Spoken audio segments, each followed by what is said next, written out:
Allô tout le monde, comme l'a si bien dit Marianne, moi je m'appelle Martine, je suis travailleuse de rang pour l'organisme Au cœur des familles agricoles. Moi je suis en Mauricie, donc moi j'aime bien dire qu'on est des petits cousins du centre du Québec. Donc, pas tellement loin d'ici. Aujourd'hui, je suis ici pour vous parler effectivement des réalités agricoles que vous connaissez sûrement, mais comme on sait que la meilleure façon de prévenir la détresse en santé mentale en agriculture, ben c'est de connaître les facteurs de risque. Ben, je suis ici pour vous en parler puis discuter avec vous des enjeux que vous vivez. Donc, dans un premier temps, pour vous parler un petit peu de moi. En fait, là, ce qui est important de savoir, c'est que je suis fille et conjointe de producteurs laitiers. On aspire à prendre la relève sur la ferme. Donc, votre réalité, je la comprends, je la vis. Donc, je suis pas juste quelqu'un qui est intervenante, je suis quelqu'un qui travaille. Donc, quand j'ai pas mon chapeau d'intervenante, j'ai mes bottes à cap et je suis clairement à l'étable. Donc, je suis une fille de plein air, je suis une fille de nature. Je travaille autant avec les vaches que dans les champs. Donc, vraiment, quand il y a des besoins, je pallie, puis voilà. Puis aussi, ça fait 2 ans que je suis travailleuse de rang pour l'organisme Au cœur des familles agricoles. Donc, voilà, un petit peu pour mon parcours. Qu'est-ce qu'on fait à l'organisme? Dans un premier temps, nous, on est vraiment au niveau des interventions psychosociales. C'est vraiment ça qu'on fait le plus. Donc, on fait du suivi au niveau que ce soit individuel, que ce soit en couple, que ce soit avec des associés, que ce soit avec vos parents. Donc, on est vraiment appelé à intervenir sur toutes les sphères. Par la suite, on a aussi un service de répit. Donc, nous, on a une maison d'hébergement, entre gros guillemets, à Saint-Hyacinthe. On a une maison pour le Québec. Donc, si jamais on a un producteur ou une productrice qui a besoin de sortir de chez lui ou de chez elle, momentanément, ben elle peut être accueillie à Saint-Hyacinthe. Puis la maison, elle est en pleine ville. Pourquoi?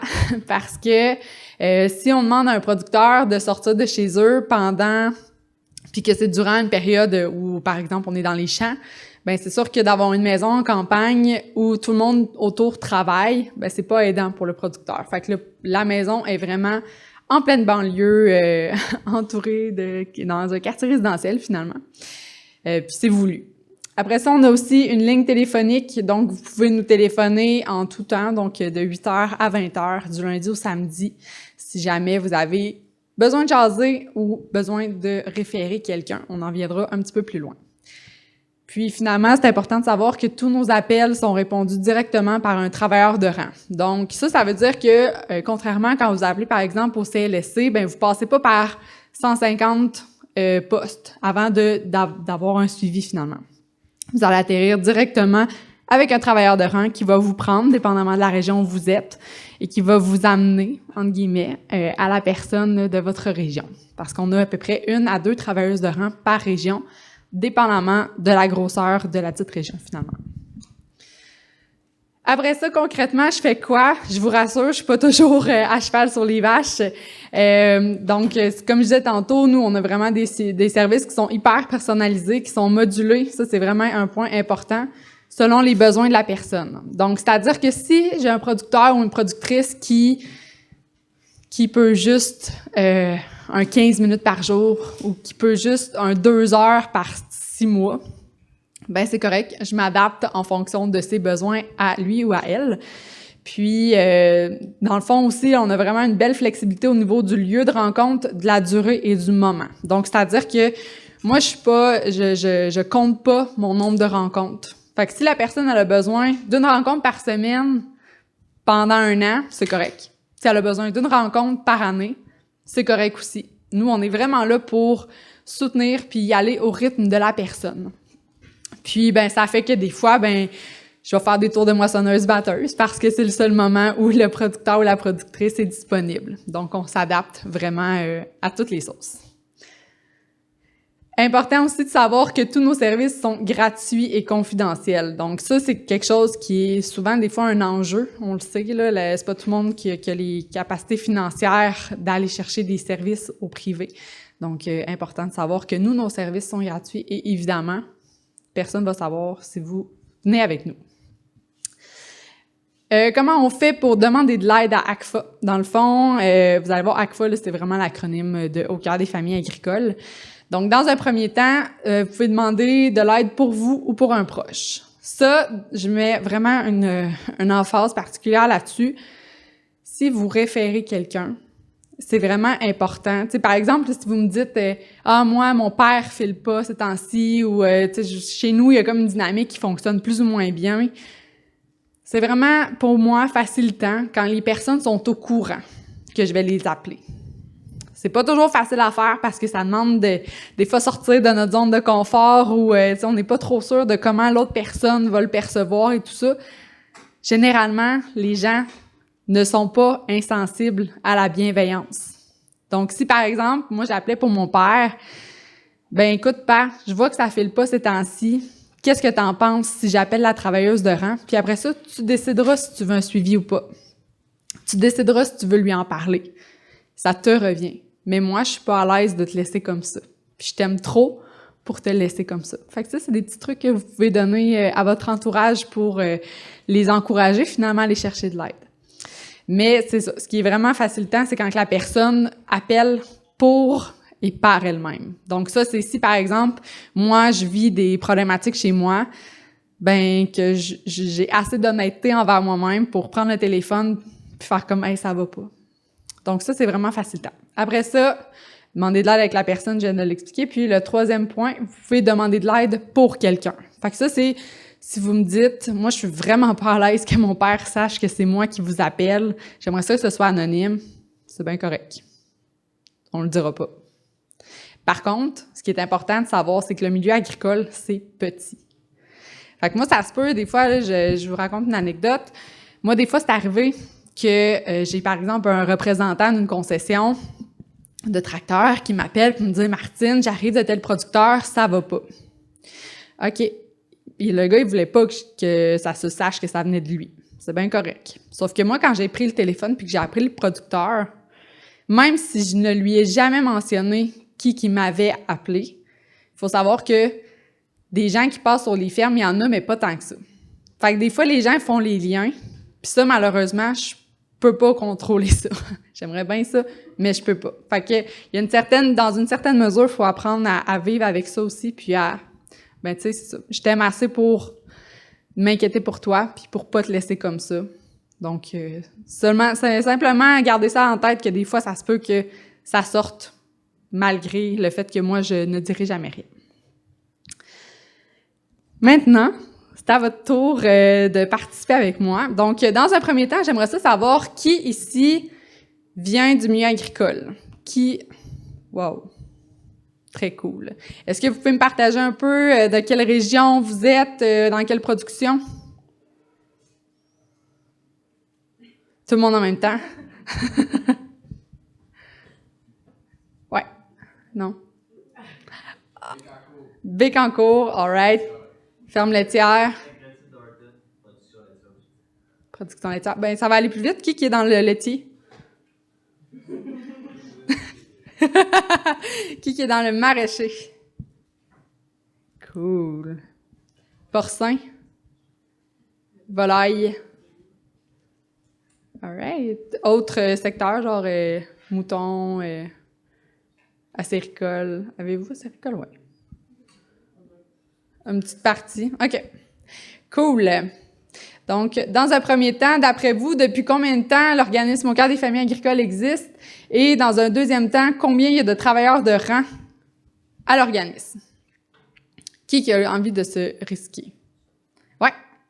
Ben, par région, il y aura à peu près deux travailleurs de rang, comme tu disais tantôt. OK. Puis, depuis combien de temps? Moi, je dirais 5 à 8 ans. 5 à 8 ans. All right. Quelqu'un dit mieux? OK. En fait, là, l'organisme existe depuis 2003. Donc, on fête notre 20e anniversaire l'année prochaine. Puis, on se considère vraiment comme un pionnier dans l'aide en santé mentale aux agriculteurs. Dans un deuxième temps, combien qu'on a de travailleurs de rang? On couvre actuellement 9 régions pour un total de 13 travailleurs de rang. Donc, ça veut dire qu'il y a des régions qui, effectivement, ils ont 2 travailleurs de rang, comme Chaudière-Appalaches, comme Montérégie. Pourquoi? Parce que c'est des énormes régions agricoles. On parle de 6 à 8 000 fermes sur ces territoires-là. Donc, il va sans dire que c'est énorme. Pour ma part, moi, je suis toute seule en Mauricie. Il y a la fille qui est au centre du Québec, elle est toute seule aussi. Puis en ce moment, c'est moi qui pallie pour Centre du Québec. Donc, en ce moment, j'ai Mauricie Centre du Québec. Donc, ça nous fait des très gros territoires à couvrir. Mais heureusement, je vous rassure, c'est pas parce qu'on est en agriculture, et ça, c'est vraiment un message que je veux que vous reteniez, c'est pas parce qu'on est en agriculture que ça va mal. Évidemment, sinon personne ne ferait ça. Après ça, d'après vous, vous le vivez certainement, mais je suis curieuse de vous entendre votre point de vue. Qu'est-ce qui fait que c'est difficile, le milieu agricole? Ouais. Il faut tout le temps travailler, c'est 7 jours sur 7. 7 jours sur 7, effectivement. Quoi d'autre? Ouais. Ok, oui. Effectivement. Beaucoup d'instabilité. Ouais. Les employés sont difficiles à trouver, la relève est difficile à avoir. Main-d'œuvre, manque de relève, effectivement. Ouais. C'est sûr que de misère à socialiser avec les autres, et t'as pas le temps de faire beaucoup d'amis. Excellent point. Excellent point. Difficulté pour l'entourage à comprendre ton travail. C'est tough, des fois, même pour la famille, de dire que je pourrais pas être là à Noël ou que je vais arriver en retard. Moi, j'ai passé Noël dans l'étable sur un call de vétérinaire. C'est ça notre réalité. Puis c'est pas tout le monde qui accepte, qui comprend ça finalement aussi. Quoi d'autre? OK.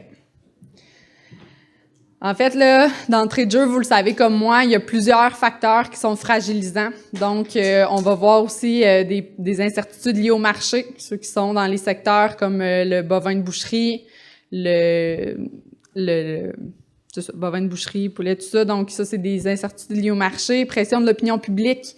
On le voit avec la montée des mouvements extrémistes véganes. Ça pèse sur le dos de nos producteurs. Moi, je l'entends beaucoup, beaucoup, beaucoup. On a eu récemment, là, en Mauricie, récemment, il y a quelques mois déjà, un sit-in de groupe vegan à l'abattoir Yamachiche. C'est quand, dans le fond, il y a comme, c'est ça, des gens qui bloquent finalement, qui bloquent les camions pour passer. Puis ça a eu des grosses conséquences. Parce que, notamment, dans cet abattoir-là, les gens ont pris de l'initiative de donner de l'eau aux cochons. Le problème, c'est que l'abattoir s'est dit, c'est-tu vraiment de l'eau qu'ils leur ont donné? On peut pas prendre cette chance-là. Donc, la vanne, on la déclasse. Donc ça, c'est des pressions que les gens vivent. C'est des gens qui ont eu des entrées par infraction dans leur ferme. Et ça a eu des graves conséquences. J'ai plusieurs producteurs qui maintenant barrent leurs portes. Qui barre sa porte en campagne? Right? OK, c'est ça. Donc, après ça, on voit aussi des enjeux politiques et économiques. On peut penser aux accords de libre marché. Le fameux AEMC qui a fait des dégâts dans le secteur laitier, entre autres. COVID-19, grippe aviaire, guerre, tout ça. Donc ça, on s'en sort pas. Temps de travail important, grande charge mentale, et on en passe. Sinon, on voit aussi, ça a été nommé. Donc, quelque chose qui n'a pas été nommé, c'est l'enchevêtrement de la vie personnelle et professionnelle. En agriculture, la famille dans le travail et le travail dans la famille. Ça aussi, ça amène des enjeux. Quand tu travailles avec ton chum ou ta blonde, puis que le matin, vous vous pognez parce qu'il n'a pas ramassé sa maudite vaisselle, ça se peut que ça suive à l'étable. Puis ça se peut que finalement, on passe tout le monde une mauvaise journée parce qu'il y a une assiette qui n'a pas été lavée comme du monde. Puis là, je fais une mini parenthèse. Si jamais vous avez des questions, si jamais vous avez envie de m'interrompre, faut surtout pas vous gêner. Il faut vraiment que ce soit convivial. Après ça, risque d'accident. Vous le savez comme moi. Il y a beaucoup de façons de se faire mal en agriculture et ça, on n'y échappe pas. D'ailleurs, je fais une autre mini parenthèse. Si jamais, ça c'est le bout un peu plus plate de ma conférence, mais vraiment important. Si jamais vous avez quelqu'un qui vous manifeste avoir des idéations suicidaires, pas des idées noires, parce que pour moi, des idées noires, c'est très vaste, mais des idéations suicidaires. Je vous invite à toujours prendre ça. Déjà, il faut toujours prendre ça au sérieux, mais la particularité dans le monde agricole, c'est que des moyens létaux, il y en a plusieurs. Donc, moi, quelqu'un qui m'appelle, qui me dit, tu sais, qui me confesse avoir des idéations suicidaires, moi, je vais faire une évaluation. Et là, par exemple, la personne va me dire, tu sais, je vais lui poser la question, avec quoi tu ferais ça? Avec un fusil. OK, parfait. Mais même si je retire l'accès au fusil, ben, il faut savoir que, puis en fait, vous le savez comme moi, il y a quoi sur les fermes? Des chaînes, des cordes, des produits chimiques, de la machinerie, des animaux. Fait qu'il y a beaucoup de choses qui font en sorte que, quand même, on retire l'accès à un moyen, tu donnes un coup de pied sur la poubelle, puis il en sort 10 autres, là, finalement. Donc ça, très important aussi, les risques d'accident. Puis, ça m'amène aussi à vous dire que des fois, on entend ça beaucoup dans le discours ambiant, le taux de suicide en agriculture. Y est-il vraiment plus élevé que dans la population générale? La réponse, c'est on le sait pas. On le sait pas parce que on n'a pas d'études là-dessus. Par contre, ce qu'on sait, c'est que les moyens que les agriculteurs vont prendre sont beaucoup plus létaux. Donc ça, létaux, ça veut dire que ça pardonne pas. Donc ça, c'est ce qu'on sait. Après ça, travailler sur toutes les températures. Ceux qui sont dans le maraîcher, il faut quand même que tu ailles chercher tes carottes dans le champ, même s'il fait 40 degrés dehors. Puis l'hiver, à moins 40, il faut quand même que tu te lèves pour aller tirer tes vaches. Même si les buvettes d'eau sont gelées puis que tu as juste le goût de retourner te coucher puis que ça te tente plus parce qu'il y a rien qui marche, faut que tu y ailles. Fait que ça fait partie des contraintes, vous le savez comme moi. Après ça, j'ai envie aussi de mettre l'emphase sur la paperasse, les normes à respecter. Est-ce que vous le vivez? Est-ce que vous avez déjà commencé à le vivre au sein de vos entreprises, cette pression-là liée à la paperasse? Ouais. Ça a été démontré, en fait, scientifiquement que la paperasse est dans le top 3 des stresseurs les plus importants en agriculture. Je vous le dis, moi, je milite avec vous pour que ça change, pour qu'on réduise ce stress-là, ce fardeau-là qui incombe aux agriculteurs. Après ça, dans les principales problématiques psychosociales, ça, c'est ce que je vois le plus dans mon travail. On retrouve, entre autres, la difficulté de se retrouver comme partenaire amoureux. Comme je vous disais tantôt, quand que tu travailles avec ton chum ou ta blonde, puis que tu es 24/7 avec, des fois, on a de la misère à se retrouver comme juste des partenaires amoureux. Après ça, on va avoir notamment l'épuisement à la surcharge, difficulté à lâcher prise. Qui, le soir, est capable de pas penser à sa business à tous les soirs? Tu sais, qui, dans le fond, peut fermer l'ordi et dire « ça va aller demain ». Quand on travaille avec du vivant, c'est pas toujours possible. Quand on a une vache qui est à terre ou un cochon qui file pas, ben c'est sûr qu'on va mal filer. C'est sûr que ça se peut qu'on se relève en pleine nuit pour aller voir. Ça se peut que, si vous avez des caméras, ça se peut qu'on aille voir à l'étable, ça se peut qu'on ouvre nos caméras. Bref, ça peut vite être toujours présent. Après ça, effectivement, difficulté d'organiser le travail entre les membres d'une famille, conflit possible dans la compréhension des rôles. Ça m'amène à l'autre point. Difficulté dans les rôles, on va parler surtout ici. Donc, difficulté comme relève, ça, c'est vous autres. Et difficulté, moi, parce que je suis comme toujours un peu entre les deux. Moi, je suis un peu la garniture dans le sandwich, parce que moi, ce que je vois, c'est le point de vue aussi du cédant. Donc ça, là, moi, souvent, ce que je vais voir, c'est des jeunes qui, là, plein de fougue, veulent revenir sur la ferme, et là, sont comme « OK, mais Pat, c'est beau, là, tu peux y aller, tu peux prendre des congés, tu peux me laisser prendre des décisions, je suis capable. » Et là, t'as le cédant, le papa, souvent, qui a surinvesti le travail toute sa vie,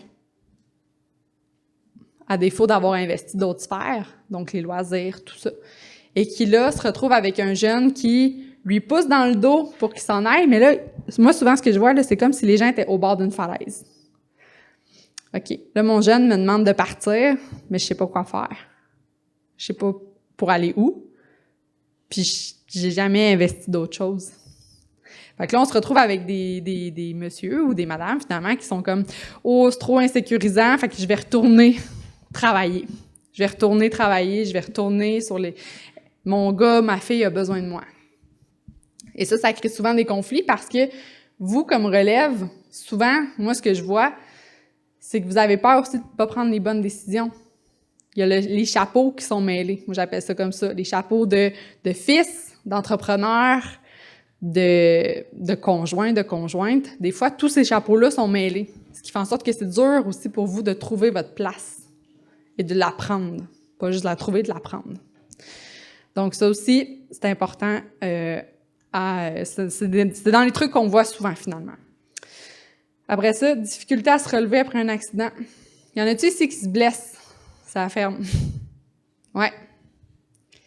Il y en a-tu qui se sont... Tu sais, mettons, moi, j'étais allée donner une conférence dans une autre école d'agriculture récemment, puis j'avais des jeunes qui...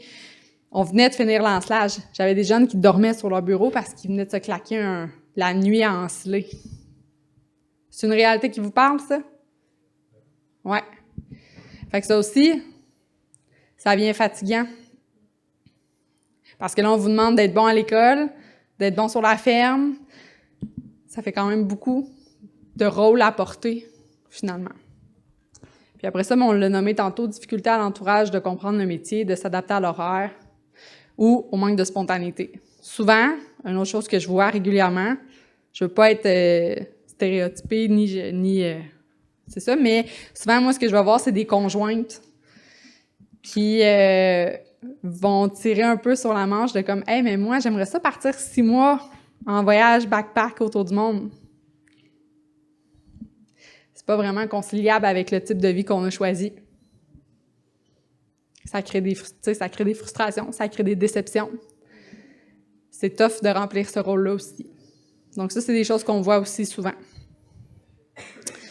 Après ça, souvent, en agriculture, on se donne pas le droit d'être fatigué, d'être malade, d'arrêter suite à une blessure, de prendre des vacances, des congés, d'avoir des émotions, des inquiétudes. Sinon, on a l'impression qu'on n'est pas un vrai agriculteur.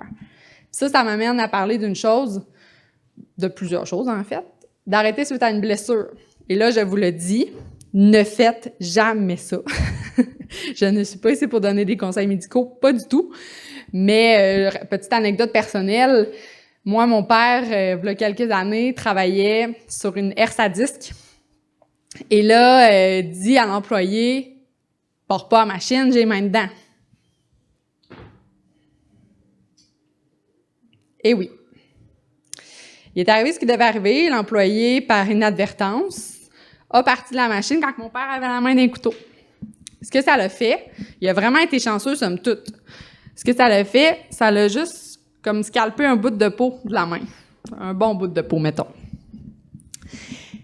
Et là, mon père, homme d'une autre génération, homme qui n'a pas été habitué de prendre un temps pour arrêter suite à une blessure, se dit « Ouais, mais il faut qu'on finisse dans le stage. Ouais, mais il faut qu'on finisse notre ouvrage, il faut qu'on finisse nos affaires. » Fait que, il a eu la bonne idée de prendre la première affaire qui a tombé sous la main, c'est-à-dire une roulette de duct tape. On fait pas ça. OK? On fait pas ça. Ça pour dire que il s'est duct tapé la main et il est allé à l'urgence 3 jours plus tard. Oui. Par contre, il a été super chanceux parce que le duct tape, il avait tellement bien fait son pansement que ça l'a comme fait une pression suffisante pour que les tissus commencent à se réparer, puis tout ça, puis bref. De toute façon, il était trop tard pour qu'il y ait des points, il aurait dû avoir des points, mais le duct tape a comme bien fait le travail. Par contre, je vous laisse imaginer la réaction de l'infirmière quand elle a vu ça. Un duct tape plein d'huile, plein de terre, de 3 jours sur une méga plaie. C'était pas le fun. Fait que ça pour dire qu'on se donne pas le droit d'arrêter suite à une blessure. Aussi, les mamans, les femmes, ce que je vois souvent, et ça aussi, c'est non. Faut qu'on déconstruise ça. Les filles, c'est pas sain de continuer votre travail à l'étable en étant enceinte jusqu'ici ou de dire on recommence le lendemain. Collectivement, faut qu'on se donne la réflexion que on a le droit de prendre des vacances, des congés. Moi, j'en entends souvent des femmes comme tenir ce discours-là avec une certaine fierté. Je dis pas que c'est mal, je dis pas que c'est bien, je dis juste, est-ce qu'on peut se permettre autrement? Est-ce qu'on peut collectivement aspirer à autre chose? Ouais. Ouais, mais c'est pas possible, admettons, là, vous êtes 2 personnes sur la ferme, puis il y a juste vous deux, il y a personne qui peut remplacer la femme qui fait la job à la ferme. Ça, c'est des... Oui, mais ça fait partie des défis que je pense que collectivement, on peut s'amener à peut-être avoir des réflexions à ce niveau-là, parce que c'est pas parce que ça s'est toujours fait qu'on peut pas essayer de se trouver des structures pour faire mieux. J'ai plein de petits projets qui se sont démarrés. Je vais revenir à ta question.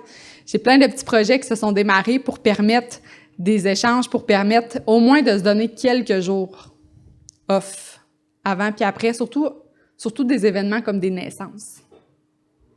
Fait qu'on a des projets qui se démarrent un peu partout au Québec, puis juste d'avoir ça en tête.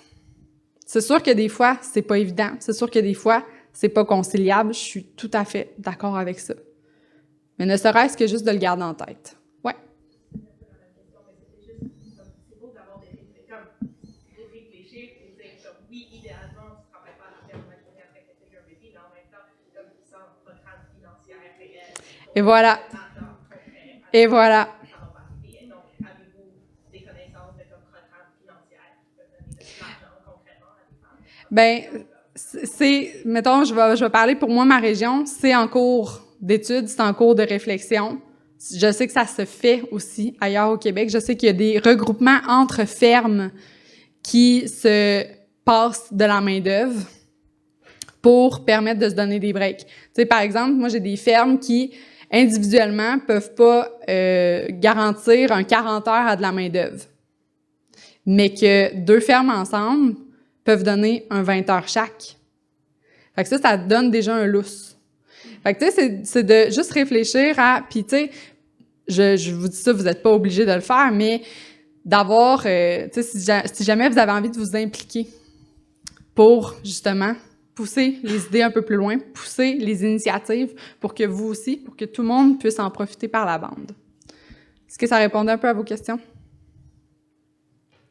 Donc, voilà. Donc, c'est ça. Tout ça pour dire que faut qu'on tranquillement, qu'on ajourne un peu les mentalités à ce niveau-là parce que votre santé, c'est ce qui compte. Vous êtes votre principal outil de travail. Faut que vous preniez soin de vous, autant physiquement que mentalement. Ça, c'est un des messages que je veux que vous reteniez du moment qu'on passe ensemble. C'est qu'il n'y a rien qui compte plus que l'humain qui est derrière la job. Parce que votre to-do list, vous passerez jamais au travers. Il y en a tout le temps à faire en agriculture, tout le temps. Mais c'est important de se dire qu'il y a des choses qui peuvent attendre au lendemain parce que c'est vous, votre moteur. Donc voilà, ça c'est dit. Après ça, comme je disais, des fois, moi, ce que je vois, c'est des jugements entre les producteurs au niveau du travail, tant positif que négatif. Tu sais, de se dire, il est travaillant. Oui, c'est vrai. C'est une belle qualité d'être travaillant. À un niveau extrême, ça peut être dangereux, ça peut permettre des erreurs. Combien que je vois de gens qui s'endorment au volant des tracteurs parce qu'ils se sont claqués un 20 heures en ligne. C'est dangereux. Il y a des gens qui sont morts de ça. Combien qu'il y a de gens qui se sont passés les mains, les bras, peu importe, dans des vis à grains ou dans des PTO de tracteurs. Ça arrive quand on se pousse trop à bout. Ça arrive quand on manque un petit peu de recul puis qu'on fait des gaffes. Ça arrive des erreurs. C'est juste qu'il y en a qui sont plus fatales que d'autres. Il y en a qui ont des conséquences qui sont permanentes. Donc voilà, à ce niveau-là. Après ça, celle-là, je la trouve particulièrement intéressante. Origine de la demande d'aide chez nous. Donc, c'est important de savoir que seulement le tiers des demandes d'aide faites à notre organisme proviennent du producteur ou de la productrice elle-même. À l'inverse, ça veut dire qu'il y a 2 tiers des gens qui se font référer.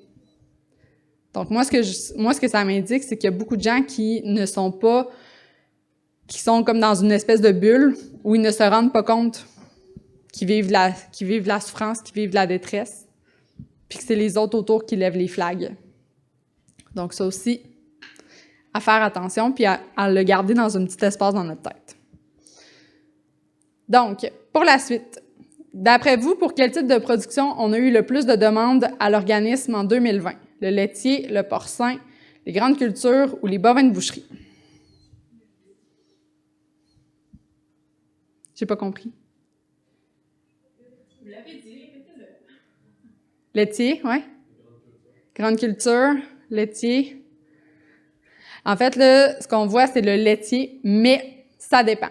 Parce que ce qu'on voit, là, c'est qu'il y a comme une augmentation dans plein d'autres secteurs de production aussi. Donc, moi, je compare ça souvent à un peu comme une maladie qui est dégénérative. Parce que, moi, ce que ça me dit, c'est que, oui, le laitier, en même temps, il y avait plus de fermes laitières au Québec, comme en proportion. Fait que c'était normal, entre gros guillemets, qu'on ait un peu plus de demandes à ce niveau-là.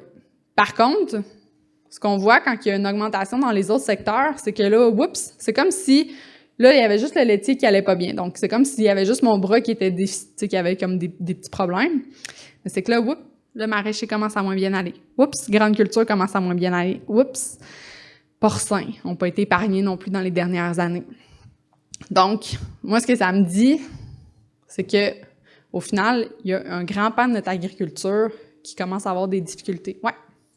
Est-ce que c'est vraiment la difficulté qui augmente ou est-ce que c'est pas plus les gens qui se permettent plus de demander de l'aide là où avant il y avait une fierté peut-être mal placée où ils se laissaient décrépir et ils ne voulaient pas demander de l'aide? En fait, c'est une excellente question, puis tu vas voir mes prochaines diapos devraient peut-être répondre en partie à ton questionnement. Donc, vrai ou faux, la moyenne d'âge des producteurs agricoles est de 54 ans. Vrai? Faux? La réponse, c'est vrai. Ça nous dit quoi, cette statistique-là? Il va y avoir de plus en plus de relèves, peut-être de plus en plus de jeunes qui vont être prêts à donner de l'aide. Ouais. Quoi d'autre? Qu'est-ce que ça nous dit? Que la moyenne d'âge, là, c'est comme si on prenait là, tout le monde ici dans la salle, là, que la moyenne d'âge, c'est 54 ans. Ça veut dire quoi? Ouais. Ouais. Ça veut dire que la moyenne d'âge des gens, elle est quand même assez âgée. Fait que ça, là, ça veut dire là, que... Là, c'est parce que j'ai les mains pleines, là. Mais c'est comme si on avait une pyramide qui était inversée. Donc, on n'a pas beaucoup de relève pour l'ensemble de personnes plus âgées, finalement. Donc, ça aussi, sur le long cours, faut se préoccuper de ça. Après ça, là, c'est là que ça va peut-être répondre à ta question.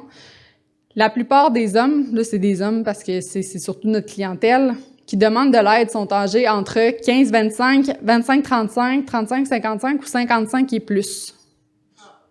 A. C. Ouh!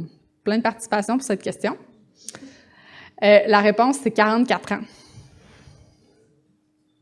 Donc ça nous dit que les gens qui demandent de l'aide sont quand même relativement âgés, entre gros guillemets, parce qu'on s'entend qu'on est considéré relève jusqu'à 40 ans. donc c'est ça. Fait que ça, ce que ça nous dit, pour faire un lien aussi à ta question de tantôt, ben c'est qu'on a beaucoup de gens qui viennent de plus en plus demander de l'aide, sauf que nous, ce qu'on voit, c'est que ça part de la racine.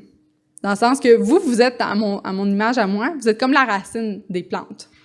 Fait que ça, vous repartez avec des connaissances, vous repartez avec de l'information, vous partez avec une autre mentalité face à demander de l'aide. Pour la nouvelle génération, c'est beaucoup plus accessible, c'est beaucoup plus facile. Et là, ça remonte au top de la plante, qui est comme les parents, les grands-parents. Donc ça, oui, on a de plus en plus de demandes, mais nous, ce qu'on voit à l'organisme, compte tenu de cette réponse-là, c'est qu'on a quand même de la misère à aller chercher les 55 ans et plus. Oui. Mais dans ces hommes, ça fait partie des 32% qui, eux, demandent de l'aide d'eux-mêmes, ou est-ce que c'est les gens qui ont besoin d'aide et que c'est les autres? Ça peut être aussi les autres gens autour. C'est tout confondu. Les jeunes qui vont demander de l'aide pour... C'est tout confondu, dans le fond. C'est vraiment les gens... Tu sais, mettons, nous, on prend nos chiffres, là, c'est tout ce bassin-là. On n'a pas fait la distinction entre est-ce que c'est eux qui demandent de l'aide pour eux-mêmes ou est-ce qu'ils sont référés. C'est nous, quand on entre en contact avec ces gens-là, la moyenne des gens ont 44 ans. Oui? Non, c'est moi. OK. Maintenant, tu disais que bon, les gens sont plus vieux, mais est-ce que ça peut avoir un incident aussi sur le fait qu'avant, il n'y avait pas de service vraiment pour les gens, les fermes, tu sais, depuis 2003, OK, mais là, vous commencez à expandre vos services. Ouais. Même de 2003 à 2015, c'était pas aussi... Non, c'était pas aussi gros. Fait qu'avant, il n'y avait rien, tu sais. Et CSSC n'appelle pas les fermiers pour leur dire « Es-tu correct? » Non, non. Les CSSC ne vont pas se déplacer dans une ferme s'il n'y a pas une urgence imminente pour sauver une personne. Effectivement. Fait que c'est sûr que là, les gens qui vont accepter de l'aide vont être pas mal plus nombreux. Oui. Puis, tu sais, en fait, c'est ça. Nous, c'est selon nos chiffres à nous. C'est pas des données qui sont, tu sais, à l'ensemble. Tu sais, c'est selon nous, nos analyses de nos demandes à l'organisme. Bien important de comprendre ça. Puis, en fait, ça m'amène à un excellent point. L'incompréhension du réseau, peut-être de la santé, dans une certaine mesure de l'agriculture.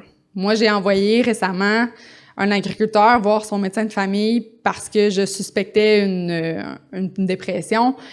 Et le médecin a retourné l'agriculteur en lui disant « Prends un mois de congé. »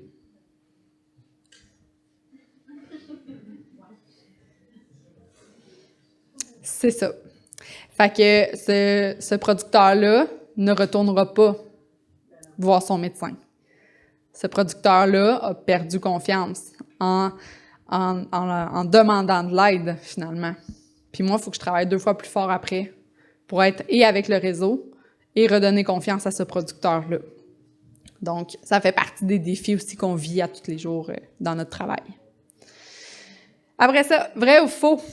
Le quart des gens en agriculture, le quart des hommes âgés de 35 ans et moins sont célibataires. Vrai?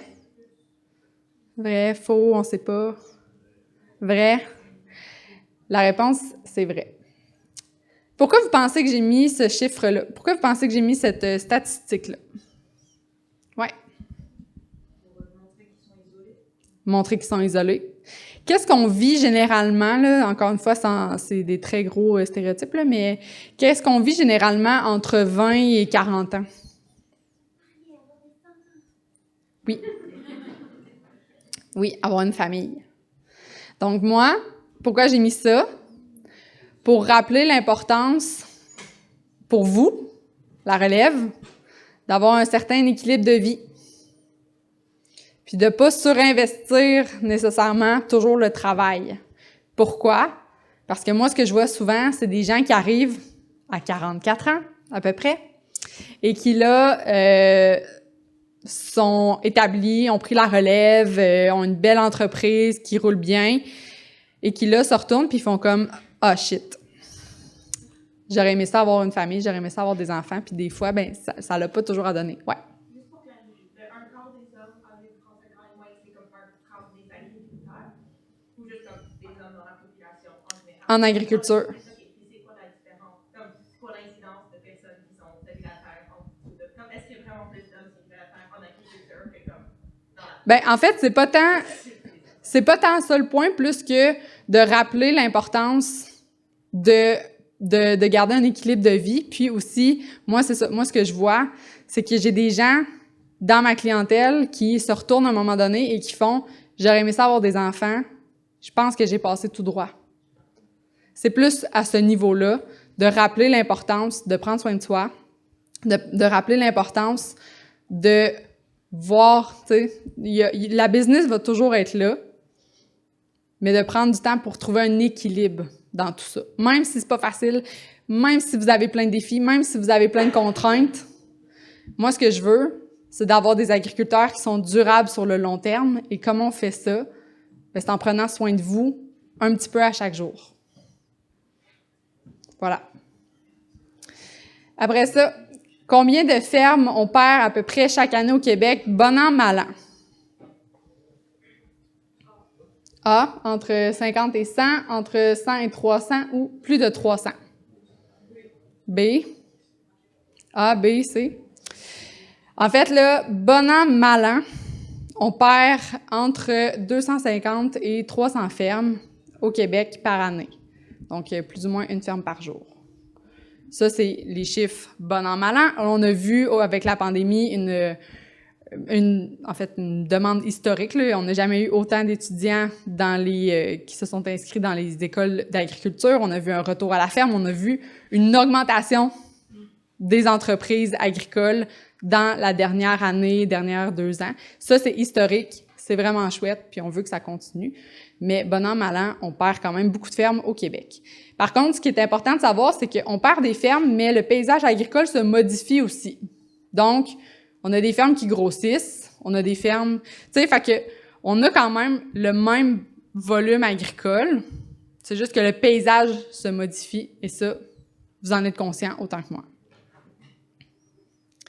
Donc là, c'est sûr que c'est une statistique sur mon territoire à moi, mais d'après vous, combien qu'on a de fermes en Mauricie? Puis après ça, je vais vous poser la question centre du Québec.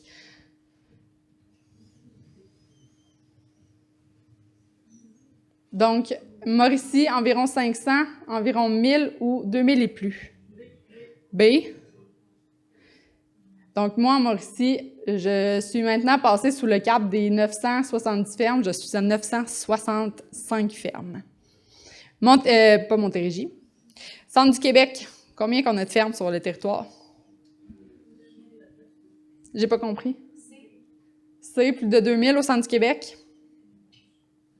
Ouais, en fait, la bonne réponse, c'est effectivement ça. Là. Centre du Québec, on est à peu près à 3600, 3500 fermes, à peu près. Donc, quand même, un gros territoire ici. Après ça, saviez-vous que 51% des producteurs et productrices agricoles se situent à un haut niveau sur une échelle de détresse psychologique? Si on compare avec la population générale, cette même population-là, il y en a seulement 20% qui se retrouvent à un tel niveau.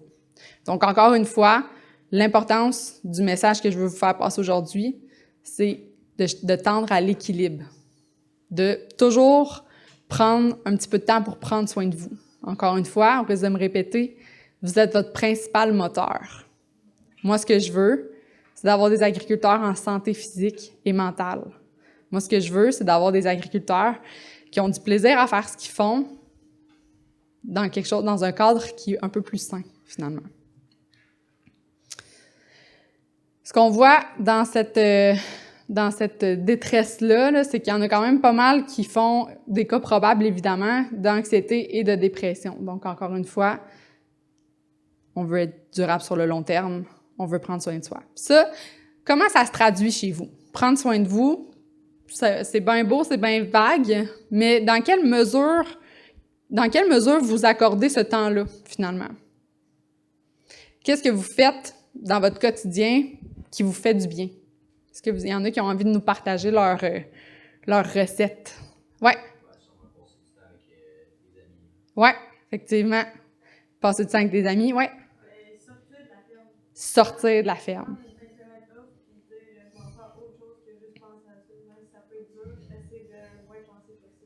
C'est un muscle qui est souvent pas flexible, mais qui vaut la peine d'être travaillé. Ouais. Faire du sport, oui. Avoir une bonne hygiène de vie, donc bien manger, dormir, faire bouger, nanana. Oui, t'avais-tu un point? Ouais, effectivement. Puis tu sais, j'ai envie de dire, quand même que si t'es dans l'agriculture, si ça vous donne l'impression de décrocher, c'est correct. Mettez-vous pas une pression non plus à trouver quelque chose pour que ce soit... L'important, c'est juste que ça vous donne l'occasion de recharger vos batteries. Ouais, t'avais-tu un point? Non? OK. Oui? Aller se faire masser. Ah oui, aller se faire masser, évidemment, évidemment. Prendre du temps pour faire autre chose, prendre du temps pour déconnecter. Donc oui, ça peut faire partie des choses qui nous font du bien. Puis ça, ben, le plus que vous le faites, c'est pas évident tout le temps, mais de le mettre à l'horaire. De le mettre à l'horaire, c'est déjà super facilitant. On se prévoit des moments pour faire, par exemple, nos préventives. On se prévoit des moments pour avoir des rendez-vous avec les conseillers financiers. On se prévoit des rendez-vous. Pourquoi pas se mettre soi-même à l'agenda? Sur le long terme, c'est gagnant. D'autres choses? Ça va? Donc, moi, ce qu'on voit à l'organisme au niveau des obstacles à la demande d'aide. Donc, l'adhésion là, au modèle plus traditionnel, souvent de la masculinité, là, ce qu'on voit, c'est surtout nous avec les hommes, l'espèce de conception qu'on doit s'en sortir seul. On est habitué de taponner pour se réparer en agriculture. Mais c'est sûr que si moi, je me mets à opérer ma vache moi-même pour une caillette, elle ne marchera plus, jamais. Oui. Ça coûte moins cher.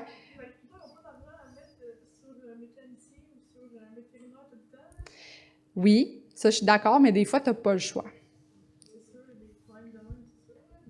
Parce que c'est vrai qu'on est habitué de se débrouiller tout seul.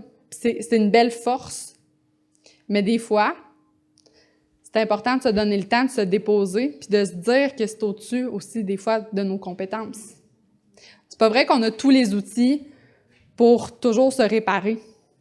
Puis des fois, dans le cas, mettons, de nous, les services qu'on offre, c'est gratuit aussi. Fait que ça aussi, des fois, c'est un peu comme une fausse excuse. Parce que oui, t'as raison, on est habitué de taponner, on est habitué de se réparer tout seul pour sauver des coûts. Sauf qu'ultimement, là, quand ça se passe ici, c'est jamais un mauvais investissement. Jamais, jamais, jamais. Toujours important de se rappeler de ça.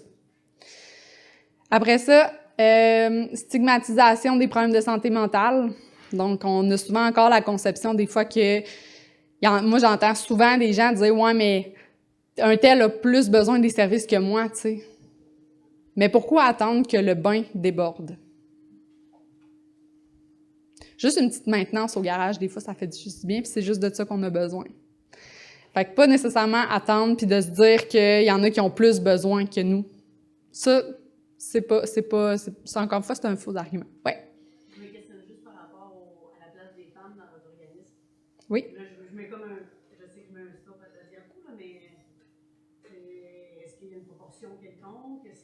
Absolument, absolument. Moi, souvent, c'est drôle que tu poses cette question-là. Moi, souvent, ce que je vois, c'est des femmes qui vont m'appeler pour me dire que leur chum va pas bien. Parce que la femme va pas bien non plus. Exactement. Exactement. Fait que moi, ce que je fais, je creuse un peu. Puis finalement, la femme aussi, puis elle aussi, on est inclus dans nos services de tout, évidemment. On a quand même, c'est encore une plus grande proportion d'hommes, mais on a de plus en plus de femmes. Et ça, c'est un autre point pour vous, les femmes dans la salle. Apprendre aussi à... Comment je pourrais dire ça? On est beaucoup dans le prendre soin d'eux, prendre soin des autres, mais des fois, de se renvoyer le miroir aussi, de se renvoyer la balle, puis de faire comme, mais tu sais, ultimement, moi aussi, je pourrais avoir besoin. Fait que d'être assez honnête, de se faire un petit scan, moi, j'appelle ça de se faire des petits scans, puis d'être assez honnête envers soi-même pour se le dire que des fois, c'est nous qui avons besoin d'aide aussi.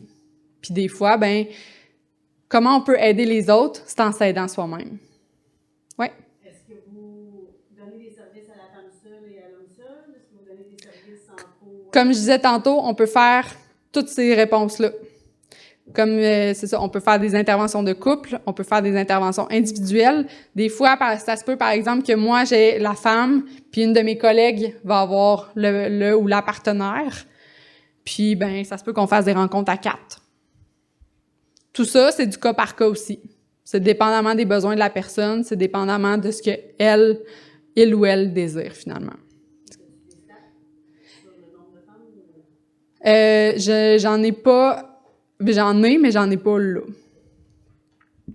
Mais c'est un bon point, effectivement, à mettre. Après ça, crainte que la confidentialité soit pas préservée. Moi, je l'entends quand même régulièrement. Il y a beaucoup de gens qui passent sur les fermes, puis vous êtes bien placés pour le savoir. Combien qu'il y a de gens qui viennent vous parler du voisin aussi, de ce qui se passe ailleurs. Fait que ça, moi, j'ai beaucoup de gens qui entretiennent la conception que si le représentant ou si telle personne passe puis me parle d'un tel, il doit forcément faire la même chose de moi quand il va ailleurs. Encore une fois, avec nous, c'est pas le cas. Donc, nous, on met vraiment l'emphase là-dessus sur la confidentialité. Après ça, comme je disais tantôt, crainte de ne pas être compris par les services. Moi, j'en ai plusieurs agriculteurs, agricultrices qui, quand ils sont allés chercher de l'aide au réseau, pour XY raison, si tu te présentes pas après un X nombre de rendez-vous, t'es mis dehors. En même temps, vous le savez comme moi, ça se peut qu'on ait un vélage, ça se peut qu'on ait un flat, ça se peut que ça se peut finalement qu'il annonce de la pluie après-midi, fait que j'ai pas le choix d'aller ramasser ce matin. Donc, pour toutes ces raisons-là, nous, à l'organisme, on le comprend, puis on n'en tient pas rigueur. Si on m'annule dernière minute, si on m'oublie, c'est pas grave. Quand ça la donnera, on reprendra rendez-vous. Donc, voilà pour ça. À retenir, comme je disais tantôt, quand le tracteur fonctionne pas, on sait qui appeler. On sait qu'on peut aller voir le mécanicien. On sait que des fois, on n'a pas le choix. Comme on disait tantôt, on sait que des fois, on n'a pas le choix d'aller voir le mécanicien. Même chose pour sa santé mentale. Donc, quand on essaie de réparer, des fois soi-même, malgré nous, des fois, ça finit qu'on se donne plus de troubles que d'autres choses. Donc, simplement se rappeler qu'il existe des ressources, qu'il existe des façons aussi de prendre soin de soi un petit peu à chaque jour, un petit peu dans votre quotidien, de vous mettre à l'agenda pour être durable sur le long terme. Donc, ne pas hésiter à appeler un professionnel, que ce soit nous, que ce soit votre médecin de famille, que ce soit le CLSC, que ce soit, peu importe, c'est important de se mettre à l'agenda. Donc, vous le savez aussi, pas de nourriture sans producteur et productrice. Donc, plus vous et les autres, plus la racine va être sensibilisée à la réalité, plus vous allez être sensibilisé aux ressources qu'il y a autour de vous, plus vous allez être capable de rayonner après ça sur le monde agricole, puis qu'ensemble, on va pouvoir faire évoluer tout ça. En terminant, voici quelques-unes des autres ressources à votre disposition. Donc, je mets l'emphase ici sur la formation Sentinelle agricole, qui est une formation qui est gratuite, qui est offerte par les centres de prévention suicide. C'est 7 heures, c'est super le fun, c'est super agréable comme formation. Et ça vous permet d'être outillé, sans dire que ça va faire de vous des intervenants, mais ça va vous outiller à comment agir quand quelqu'un vous confie qu'il va pas bien. Parce que ça, c'est une maudite bonne question. Comment on fait pour prendre la balle, puis finalement, qu'est-ce qu'on fait avec la balle de la personne quand elle nous confie que ça va pas bien? La formation Sentinelle, c'est une bonne piste de départ. Parce qu'ultimement, moi, ce que je veux, c'est pas que vous soyez des intervenants, c'est plus que vous nous référiez des gens, si jamais vous voyez que ça va pas bien. Fait que ça peut être une belle option. Donc, CPS, Centre de prévention suicide, évidemment, il y a le 811 option 2 qui est la ligne info sociale. Donc, vous avez le 811 option 1 qui sont pour toutes les blessures, les maux physiques. Option 2 pour la ligne info sociale et évidemment, vos CLSC de proximité. Donc, voilà, n'hésitez pas à prendre en note le numéro. Si jamais il y a quoi que ce soit, nous, on demeure accessible, Facebook, on a un site web. Donc, n'hésitez pas. Vaut mieux des fois référer, puis que il y a pas de faux appels, il y a pas de fausses inquiétudes. Moi, ce que je souhaite, c'est une communauté agricole qui est solidaire, qui se tient, et ça passe par de la bienveillance, tout le monde ensemble, à ce niveau-là. Donc, voilà pour ça. Est-ce qu'il y en a qui ont des questions, commentaires? Ça allait? Voilà, pas plus compliqué que ça.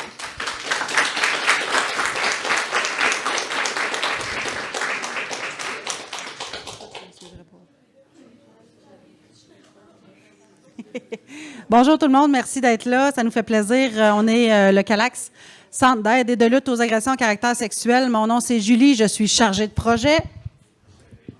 Mon nom, c'est Julie aussi. Je suis intervenante au CALAX. Je reçois des gens de 13 ans et plus au CALAX en suivi. On rencontre des gens à notre bureau à Victoriaville aussi en suivi individuel. Aussi, qu'est-ce qu'on fait? On va dans les écoles secondaires, cégep, peu importe. On se déplace dans les écoles pour rencontrer les jeunes qui ont besoin d'aide. C'est soit des personnes qui ont subi des agressions à caractère sexuel ou des personnes qui connaissent des gens qui ont subi des agressions. Exemple, j'aurais ma soeur, ma voisine, ma mère, mon père, mon frère qui auraient subi une agression sexuelle. Moi, j'ai de la difficulté à vivre avec ça. J'ai des émotions, ça a des impacts, des conséquences sur ma vie. Donc, moi, je rencontre ces personnes-là. Ensuite de ça, quand on se déplace dans les écoles secondaires ou cégep, dans le fond, nous, on motive votre absence à la direction. C'est des rencontres d'1 heure environ. Qu'est-ce qui se passe aussi là, quand je vais voir des gens dans les écoles? Dans le fond, c'est sûr que c'est confidentiel. Et puis, il n'y a pas de contrat. Là, on ne signe pas un contrat de rencontre à vie. Là. Si vous avez besoin de 2 rencontres, c'est 2 rencontres. Si vous avez besoin de 20 rencontres, c'est 20 rencontres. On s'ajuste avec le pouls de la personne. Puis au bureau, bien souvent, c'est ça. C'est les gens qui sont sur le marché du travail, et des adultes qui viennent nous rencontrer là. C'est vraiment confidentiel aussi là-bas. Fait que si j'ai des clients que je rencontre, clientes, puis que je les croise sur la rue, c'est sûr que je vous dirai pas coucou. Là. C'est pas parce qu'on est bête, mais c'est parce que c'est confidentiel. À la suite de ça, aujourd'hui, le sujet, c'est sûr que c'est pas un sujet super facile. Là. On parle pas de cadeaux de Noël, puis de party, puis de voyage dans le Sud. Fait que si, peu importe, peut-être que si vous avez pas vécu d'agression sexuelle en tant que telle, vous connaissez pas personne dans votre entourage qui a vécu ça, ça se peut que ça soit quand même difficile, le sujet. Donc, si vous voulez sortir pour respirer un petit peu, que ça vous bouleverse, il n'y a pas de trouble. La seule chose, c'est que moi, si vous sortez, ça se peut que je vous suive, juste voir si vous êtes correct, si vous êtes correct aussi pour finir votre journée. Fait que si jamais vous avez envie d'aller aux toilettes, dites-le, parce que j'ai pas le goût de vous suivre aux toilettes. Ensuite de ça, ça ressemble à ça, les services, hein? Je te laisse continuer. Ben oui. Ouais. Ben oui, fait que c'est ça, là. Je suis pas j'ai une manette dans mes poches, je suis pas habituée. Je suis habituée d'aller changer mes slides avec le petit piton, là. Est-ce qu'il y en a qui m'ont vu en secondaire 5, mettons? OK, c'est bon. Ça se peut que je répète des choses, mais tu comprendras que on parle de toujours la même affaire. Hein? C'est notre métier. Le CALACS, on s'occupe des victimes d'agression à caractère sexuel. Aujourd'hui, on vient vous parler surtout de santé sexuelle, de violence versus relations saines. Comment prendre soin de vous. Puis j'ai vraiment aimé ça, voir la fin au cœur des familles agricoles, parce que je vais vous répéter exactement le même message. Hein? Fais ton scan, puis fais attention à toi, puis prends du temps pour toi. Voilà. Non, c'est pas vrai.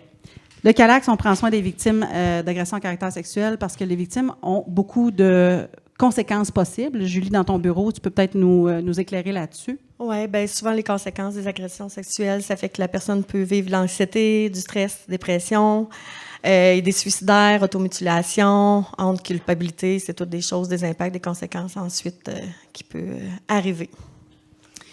Alors, nous autres, ce qu'on fait, c'est qu'on va aider la victime à avoir une vie quasi normale avec ces conséquences-là. La victime ne va jamais arriver à oublier ce qui s'est passé. Ça n'arrivera pas. C'est un peu comme quelqu'un qui se fait couper une jambe ou un bras. Il va falloir qu'il continue à vivre, mais qu'il apprenne à faire son épicerie autrement, puis qu'il apprenne à faire sa bouffe autrement. Une victime d'agression à caractère sexuel, c'est la même chose. Elle va apprendre à vivre avec ça, mais elle va peut-être trouver des trucs pour le faire à sa façon. Je vais vous donner un exemple, puis là, comme disait Julie, c'est pas le fun. On n'a pas des exemples Noël, nous autres, là. Fait que si jamais ça te fait filer mal, oublie pas que tu peux toujours sortir. On a une dame qui vient au CALACS, ça s'est fait violer, puis durant son viol, son violeur a essayé de l'étrangler. Pendant 2 ans après l'incident, elle n'a pas été capable de porter un collier parce que ça y rappelait trop, cet événement-là. Nous autres, il n'y a pas longtemps, elle est arrivée au CALACS, puis elle m'a dit « Julie, gars, j'ai un beau collier aujourd'hui, je me suis mis belle. » C'est ça que je veux dire par reprendre le contrôle de sa vie. C'est anodin, là, c'est tout con, porter un collier, tu sais. Comme aller au dépanneur, acheter une pinte de lait.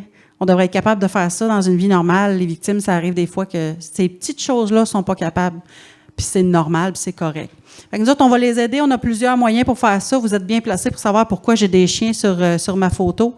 En fait, j'espère. Pourquoi j'ai des chiens qui viennent au CALACS? Zoothérapie! Ouais! Un chien, quand tu y parles, il ne te juge pas, il ne répète pas tes secrets, il est content, il t'aime. C'est arrivé, on avait une jeune fille secondaire 5, tellement de douleur, là. Elle, là, son mal de vivre la rongeait par en dedans, puis elle pleurait. Elle était juste capable de pleurer. C'est pas évident, là, t'as ça dans le bureau de l'intervenante. Faut pas qu'on soit trop proche à cause des micros. C'est pas évident de s'asseoir dans le bureau de l'intervenante puis de dire « je ressens beaucoup de colère et de rage ». Tu sais, les mots, des fois, là, c'est pas facile, là, tu sais. Mais cette fille-là, c'était ça qui arrivait. Elle était pas capable de s'exprimer comme ça. Fait qu'elle pleurait, puis elle pleurait. Fait que l'intervenante a dit « fais venir le chien, là, on va essayer ça ». C'est un chien qui ressemble un peu à Zaz ici, mais elle s'appelait Tam Tam. Dans ce temps-là, on avait Tam Tam. Puis juste la présence du chien, puis là, la jeune fille, elle se met à flatter le chien, puis elle s'accote dessus, puis elle commence à y parler. Fait que l'intervenante a été capable de prendre la balle au bon, tu sais, puis commencer à poser des questions.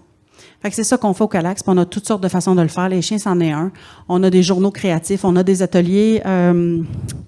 Intervenante au cœur des familles agricoles vous disait le stress et l'anxiété.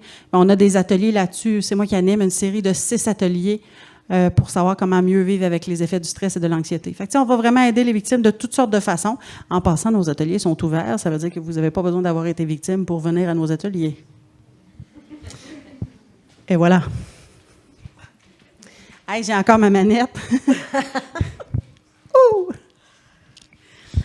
Vous allez voir que même si je parle d'un sujet très, très, très sérieux, moi, je me prends pas très au sérieux. Là. Fait que paniquez pas, j'ai pas une bulle au cerveau, je suis tout le temps comme ça.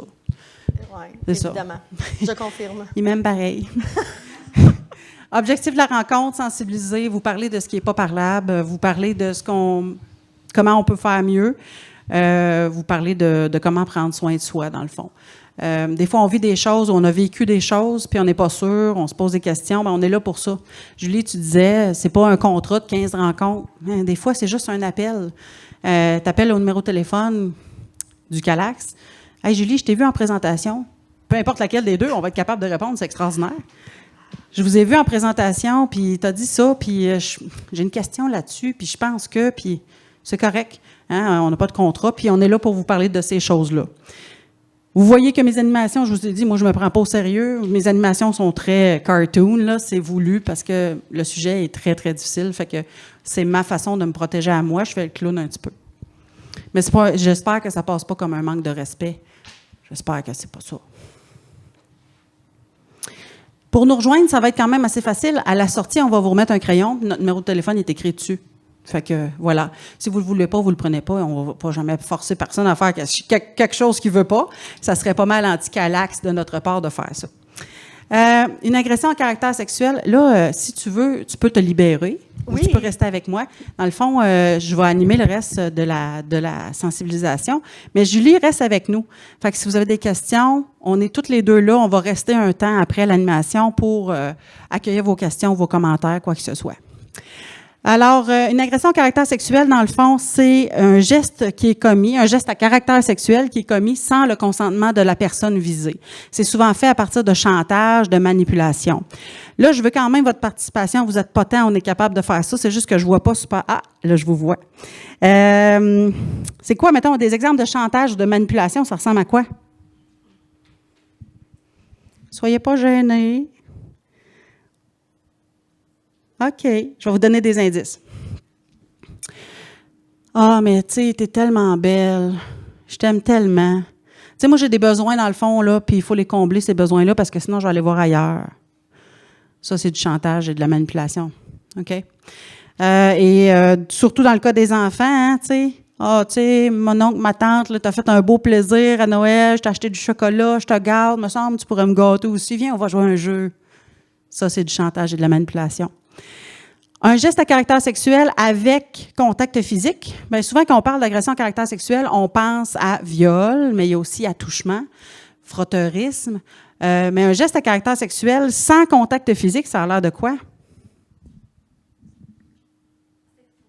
Oui. Qu'est-ce que tu as dit? Oui, l'exhibitionnisme, s'exposer. Il y avait une main levée dans le fond. Des dick pics! Yes! Dick pics, OK? C'est un fléau. Les nudes. OK? Les gens qui t'envoient des photos nues sans que tu le veuilles. C'est une agression. Puis il ne faut pas penser qu'il y a un niveau de gravité dans les agressions à caractère sexuel. Julie vous l'a dit, on se promène dans les écoles un peu. Quand j'arrive dans les écoles secondaires puis que j'ai une jeune fille qui veut se suicider parce que toute l'école l'a vu, sa photo nue qu'elle envoyait à son ex-chum, c'est sérieux. OK? Fait que ça peut faire beaucoup de dommages. Mon Dieu, excusez. C'est chic. Ça peut faire beaucoup de dommages, des photos, même si on pense que, ben là, c'est juste une photo, reviens-en. C'est juste des attouchements, c'est pas grave, là. Tout le monde a vécu ça. Non. C'est grave, il faut le prendre au sérieux, ça a des conséquences. Le deuxième paragraphe, il est très, très important parce que ça nous aide à comprendre, en réalité, c'est quoi qu'il y a en dessous de ça, les agressions à caractère sexuel. Une agression à caractère sexuel, c'est pas un geste sexuel à proprement parler. C'est rare, une agression à caractère sexuel, que c'est quelqu'un qui est bien en manque, là, qui va violer quelqu'un dans le fond d'une ruelle. Ça arrive, c'est plutôt rare. 85% des victimes connaissent leur agresseur. C'est quelqu'un en qui elle avait confiance ou il avait confiance. OK? Non, une agression à caractère sexuel, c'est une prise de pouvoir. C'est une façon de contrôler l'autre. L'agresseur, ce qui le fait triper, c'est de voir jusqu'où il peut pousser sa victime. Fait que tu vas voir, mettons, l'exemple d'une ambassadrice qu'on a chez nous qui s'appelle Marianne. C'est son beau-père qui l'agressait. Il l'a agressé des âges de 9 à 12 ans. Attouchement, puis ça a été jusqu'à la relation sexuelle complète, là. Tu sais, son beau-père, il avait des relations sexuelles avec sa mère, là. Il y avait du sexe, il y avait une vie sexuelle épanouie. Mais ce qui le faisait triper, c'est de voir comment il était capable de manipuler Marianne. Même chose, on avait un exhibitionniste qui se promenait sur le bord des cours d'école l'année passée. Ah, ici, je suis bien. Est-ce que vous me voyez bien? OK. L'année passée, on avait un exhibitionniste qui se promenait sur le bord des cours d'école primaire. Fait que là, il appelait « Petit gars, tu fais, viens ici, j'ai quelque chose de cool à te montrer. » Puis là, il se masturbait devant les enfants. Ce qui le fait triper, lui, là, c'est pas de se masturber dans son char aux frettes, là. C'est pas ça. Ce qui le fait triper, c'est de voir la face de l'enfant. C'est de voir comment il est capable d'avoir de l'impact sur cet enfant-là. Et puis, bien, on aurait tendance à vouloir dire « OK, mais l'enfant, tu sais, c'est tel quel. » Non, les enfants, c'est très, très troublant pour un enfant qui ne comprend pas ce qui se passe là, de voir ce genre de choses-là. Fait que ça ressemble à ça. C'est vraiment une prise de pouvoir, c'est vraiment un abus de confiance, beaucoup plus qu'un geste sexuel à proprement parler. Vas-y, pose ta question.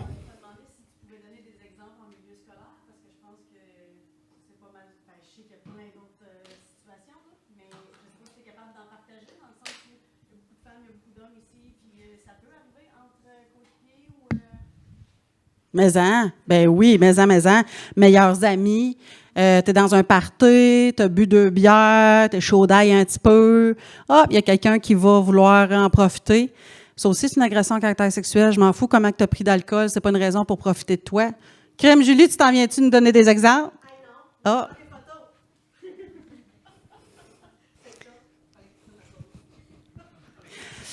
Excusez-moi. Oui. Fait qu'entre collègues, dans les écoles, ça arrive souvent, puis beaucoup dans les couples aussi. Au niveau de la manipulation, les gens nous disent « je pensais parce que c'est ma blonde, mon chum, je pensais que c'était normal. » Ça, on le voit beaucoup dans les écoles, dans les contextes de party, dans les contextes de travail, souvent aussi.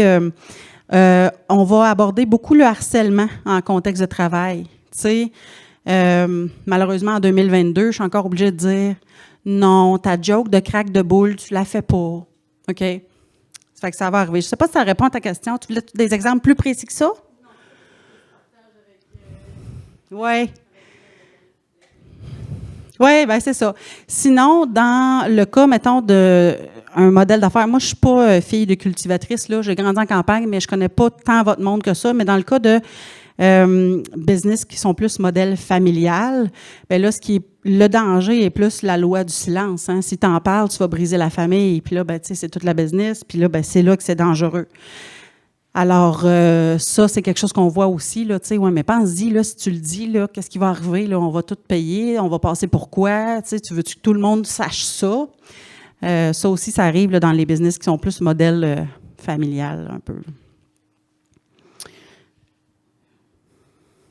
Manette.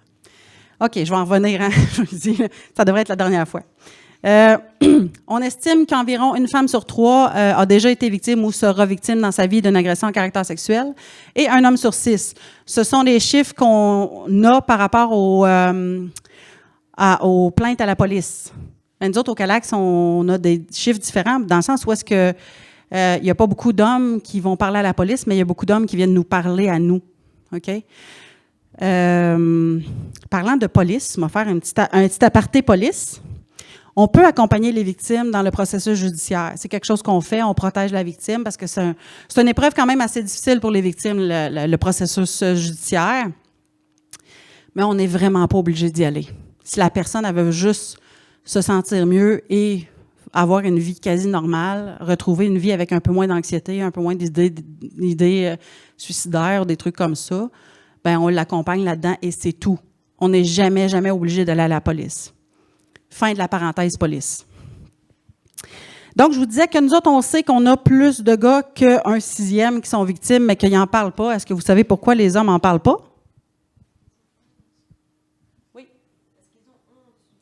Ils ont honte, oui. Toutes les victimes, gars, filles, non-genrés, non-binaires, tout le monde a honte. Et la honte devrait changer le camp. Hein? Il y avait une main levée dans le fond. C'est ça. Quoi d'autre? Hey, vous êtes timide?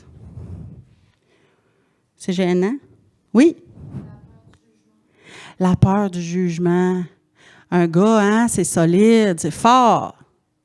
Supposé d'être capable de se défendre.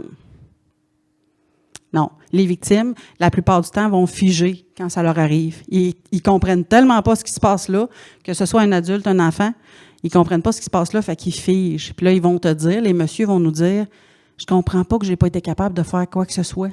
Je comprends pas que j'ai pas été capable d'y donner une claque à la gueule, tu comprends? Ben non, c'est normal, c'est un réflexe de victime. À part de ça, ben crime, les hommes, ils ont des réactions physiques qui sont assez apparentes. Hein? C'est pas rare qu'une victime de viol va nous dire « j'ai eu un orgasme, c'est comme si j'avais aimé ça ». Non, t'as pas aimé ça. Si dans ta tête, dans ton cœur, tu voulais pas, t'as pas aimé ça. Ton orgasme, c'est tes organes qui fonctionnent, simplement.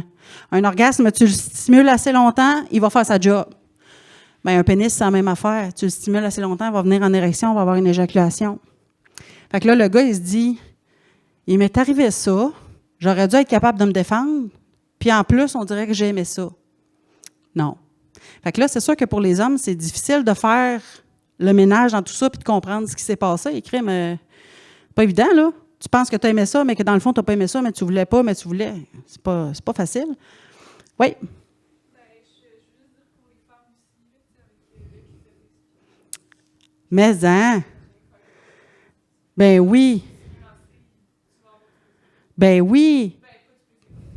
Ton corps, tes organes vont faire leur travail, puis c'est ça que je voulais dire quand je disais on a des victimes de viol qui nous disent « j'ai vécu un orgasme, j'ai eu un orgasme ».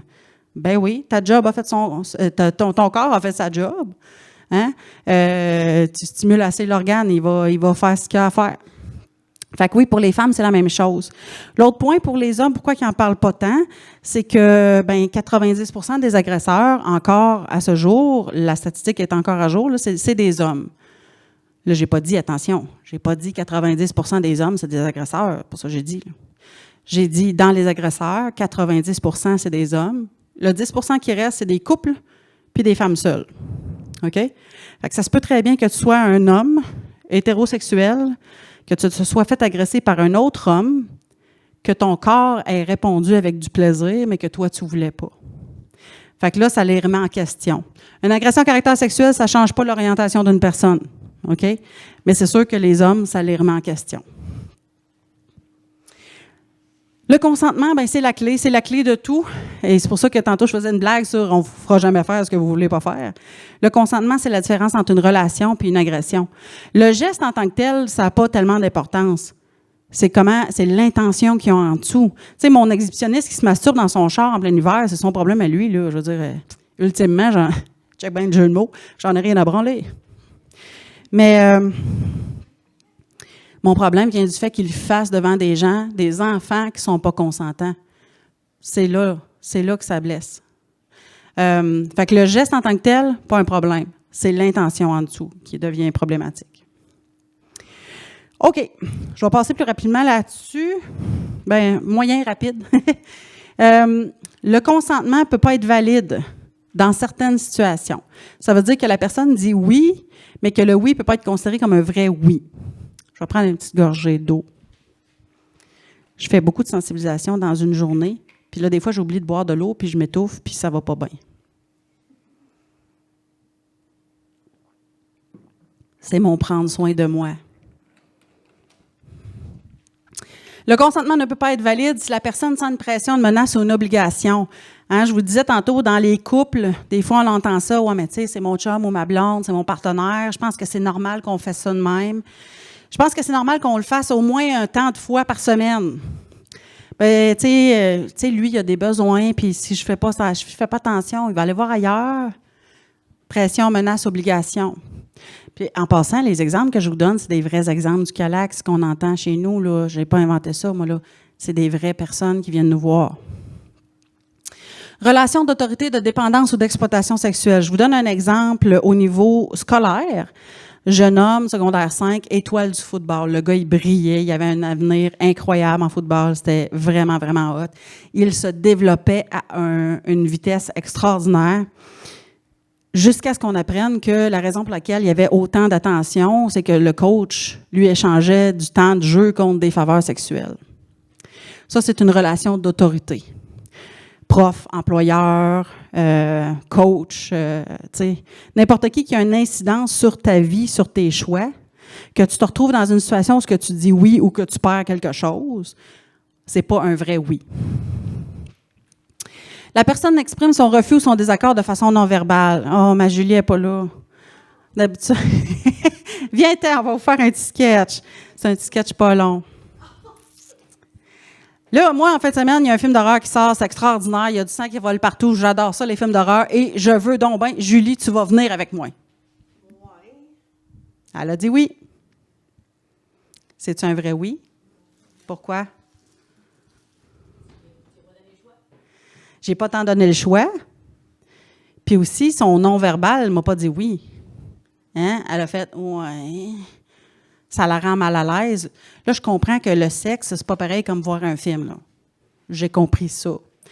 Mais valider le consentement, ça va. Es-tu toujours correct? As-tu toujours du plaisir dans ce qu'on fait? Yes, go, on continue. Parfait. Pas plus long que ça. La personne est inconsciente. Puis là, je vais le mélanger avec le prochain point qui est sous l'effet de la drogue ou de l'alcool. À chaque semaine, on a quelqu'un qui rentre au CALAX qui nous dit « J'étais dans un party, j'ai pris 2 bières, je ne sais pas ce qui s'est passé, je me suis réveillée tout nu dans le char d'un gars. Je me suis réveillée tout nu dans un banc de parc.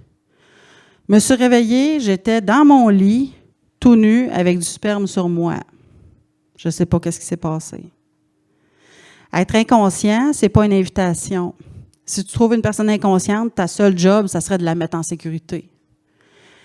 Puis je trouve ça plate parce que quand je fais des sensis, tout le monde m'écoute en faisant « ben là, ben ouais ». Sauf que si j'avais pas 2-3 personnes à chaque semaine qui viennent me voir pour me dire ça, j'aurais pas besoin de le dire. Si je vous en parle, c'est parce que ça arrive souvent. Prenez soin les uns des autres. Si tu trouves quelqu'un d'inconscient, c'est le fun de faire le party, je suis d'accord avec ça, c'est parfait, profitez-en. Vous avez besoin de ça, des exutoires. Là, je vous incite pas à boire, là, pas ça que je suis en train de dire. Vous avez besoin de vous défouler, d'avoir des exutoires, c'est parfait. Juste prenez soin des uns des autres. Sous l'effet de la drogue ou de l'alcool, ça, c'est un petit peu litigieux parce que souvent, j'ai des gens qui me disent « bien là, quand toutes les deux, on est chaud, on a bu un petit peu, puis là, on couche ensemble, tu es en train de me dire que le lendemain, on pourrait se porter plainte un contre l'autre. » Oui.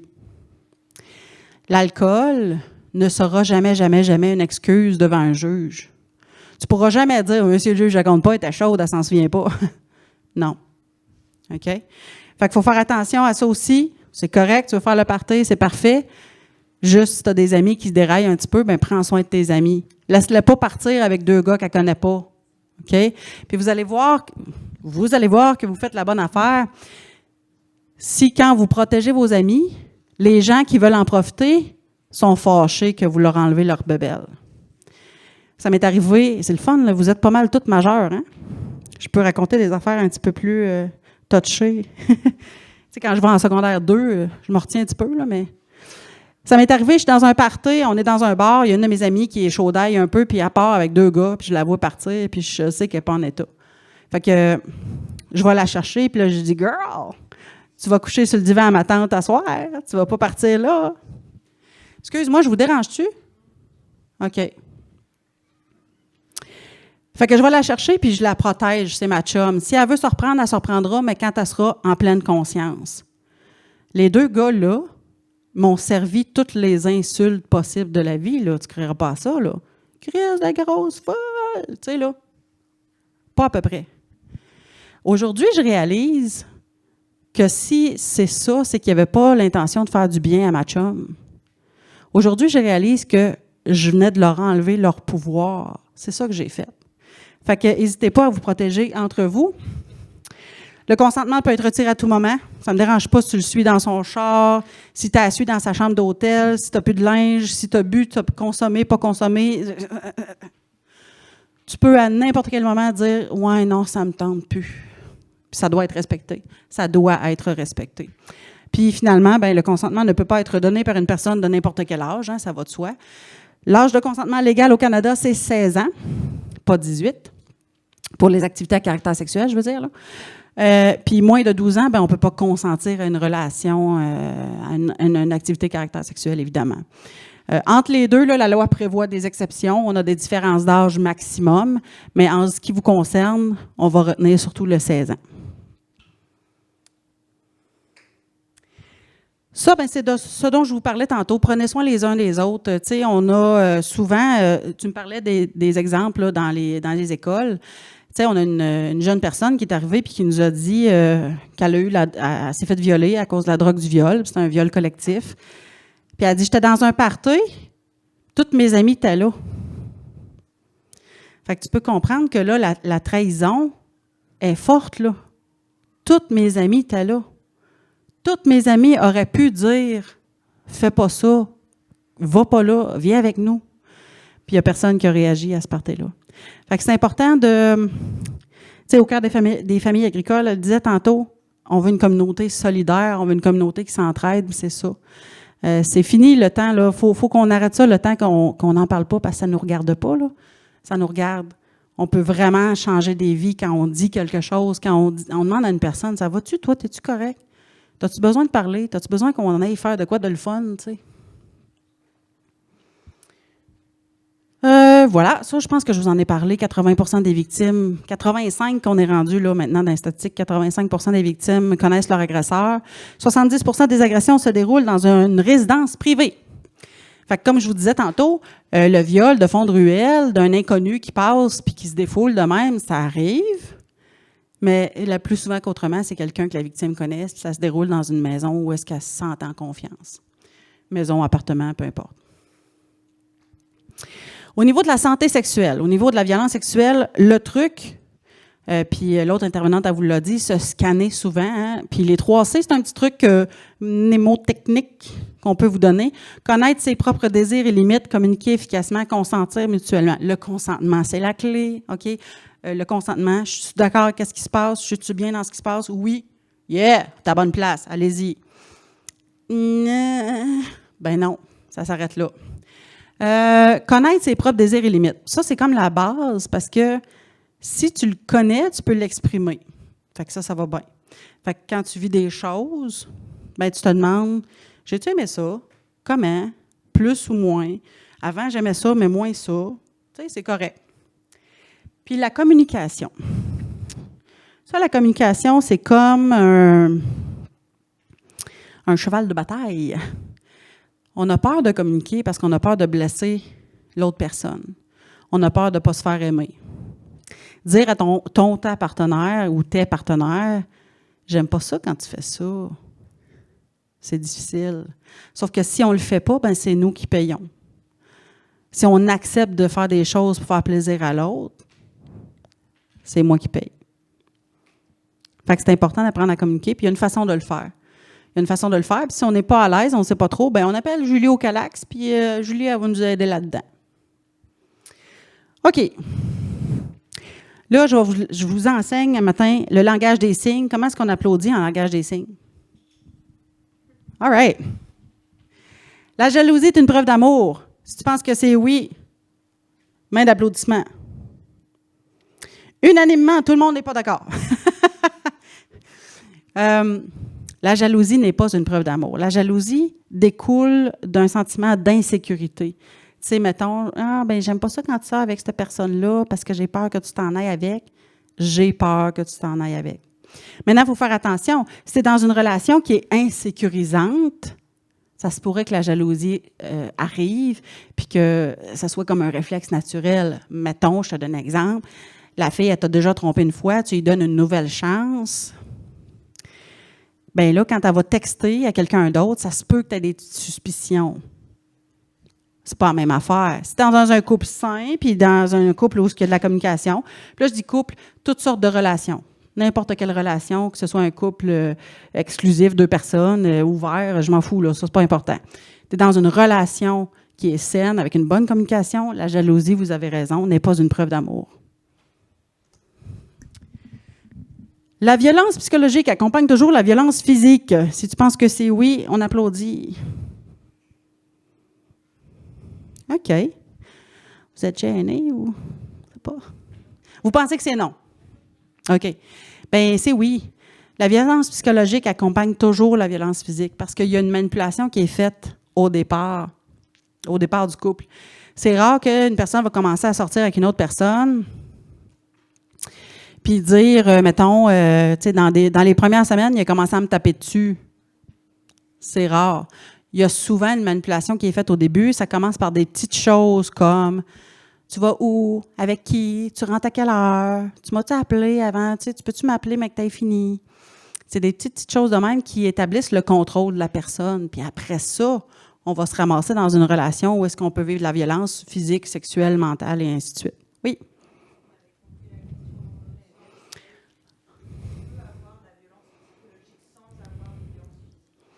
Psychologique accompagne toujours la violence.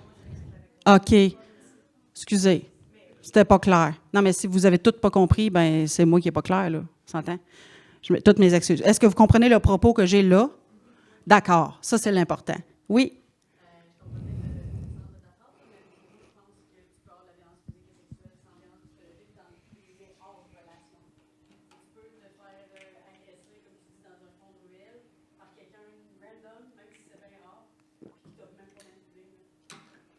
Ouais. Vraiment minime. Bon point. Bon point. Y avait-tu une autre main levée? Non? D'accord.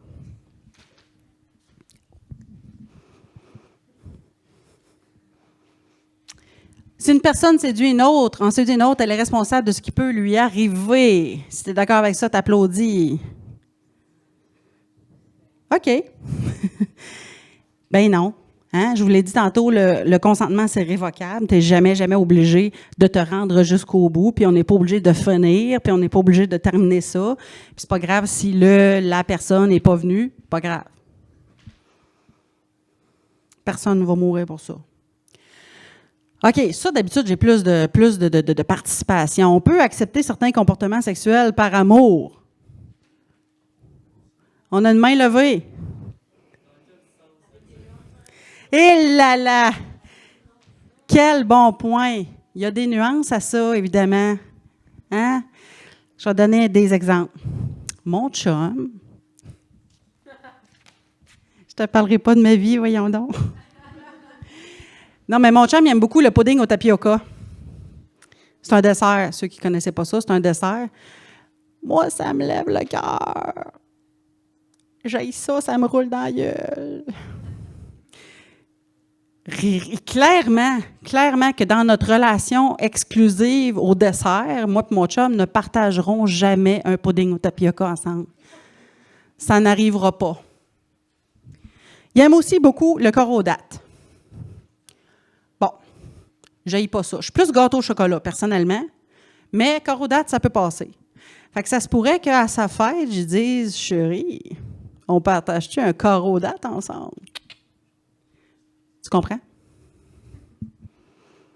Hey, faites-moi un signe, quelque chose. OK, merci. Une relation amoureuse sans sexe, ça ne peut pas fonctionner. Faux. Pourquoi faux? Ben oui. Hein? L'intimité et la sexualité, c'est 2 choses bien différentes. Une relation amoureuse doit avoir un niveau d'intimité, mais pas obligé d'avoir du sexe. C'est vraiment pas une obligation. Puis ça, il faut faire attention parce qu'il y en a beaucoup qui nous disent « Ouais, mais là, c'est mon chum, j'ai pas le choix. » Oh, non, tu as le choix. C'est correct. OK. Fait que là, au Calax, on parle beaucoup des agressions à caractère sexuel, mais on parle, donc, les agresseurs, ça, c'est les stratégies qu'ils utilisent pour garder leurs victimes dans le silence. Manipulation matérielle, violence, menace, intimidation, chantage. Puis là, quand je montais le PowerPoint, je regarde, je me dis, je leur parle des relations saines, des relations toxiques. C'est quoi les drapeaux rouges, hein, les fameux red flags qu'il faut checker dans une relation pour dire, ben, oh, attention, ça pourrait être peut-être signe que c'est toxique. Puis qu'est-ce que je réalise? C'est que c'est les mêmes stratégies qui sont utilisées d'une façon ou d'une autre. C'est les mêmes stratégies qui sont utilisées par un agresseur en agression sexuelle que dans une relation où est-ce qu'on a des éléments toxiques. Manipulation, contrôle, humiliation, et ainsi de suite. Isolement. La personne qui veut garder le contrôle sur une autre personne va s'affairer à l'isoler. Chantage. J'ai donné quelques exemples d'un peu tout ça. Contrôle abusif. Hein, t'étais où, avec qui, pourquoi? Ah, ouais. Animation. Ne sont pas des signes de respect ou d'amour. Ça, c'est important. Toutes ces choses-là, des fois, on se fait dire « Ouais, mais c'est parce qu'il m'aime, c'est parce qu'elle m'aime, c'est parce qu'elle tient à moi. » Non. C'est des signes de contrôle. Et rappelez-vous, au début, je vous ai dit, une agression de caractère sexuel, c'est un geste de contrôle. Ça, c'est la prémisse. C'est le début. La violence sexuelle. La violence sexuelle, que ce soit à l'intérieur d'un couple ou d'une aventure ou de, tu sais, peu importe, c'est quand quand une personne fait passer ses besoins avant le bien-être de l'autre. Moi, j'ai déjà eu des écoles de langue dans la vie. On enseignait le français, l'anglais, l'espagnol. J'ai même eu des cours de mandarin puis d'arabe. C'est extraordinaire. Mais donc, j'étais dans un congrès, puis là, je présente mon école de langue, puis je veux vendre des cours de langue, tu comprends? Puis là, j'ai un monsieur qui s'approche puis qui me dit... Toi, mademoiselle, tu donnes-tu des cours de French kiss? Moi, je ne sais pas c'est qui ce monsieur-là. C'est peut-être un futur client. C'est peut-être un patron d'une entreprise qui va me payer plein de monde pour qu'il vienne suivre des cours d'anglais chez nous. Je ne le sais pas. Ça fait que je reste polie. Je fais ça.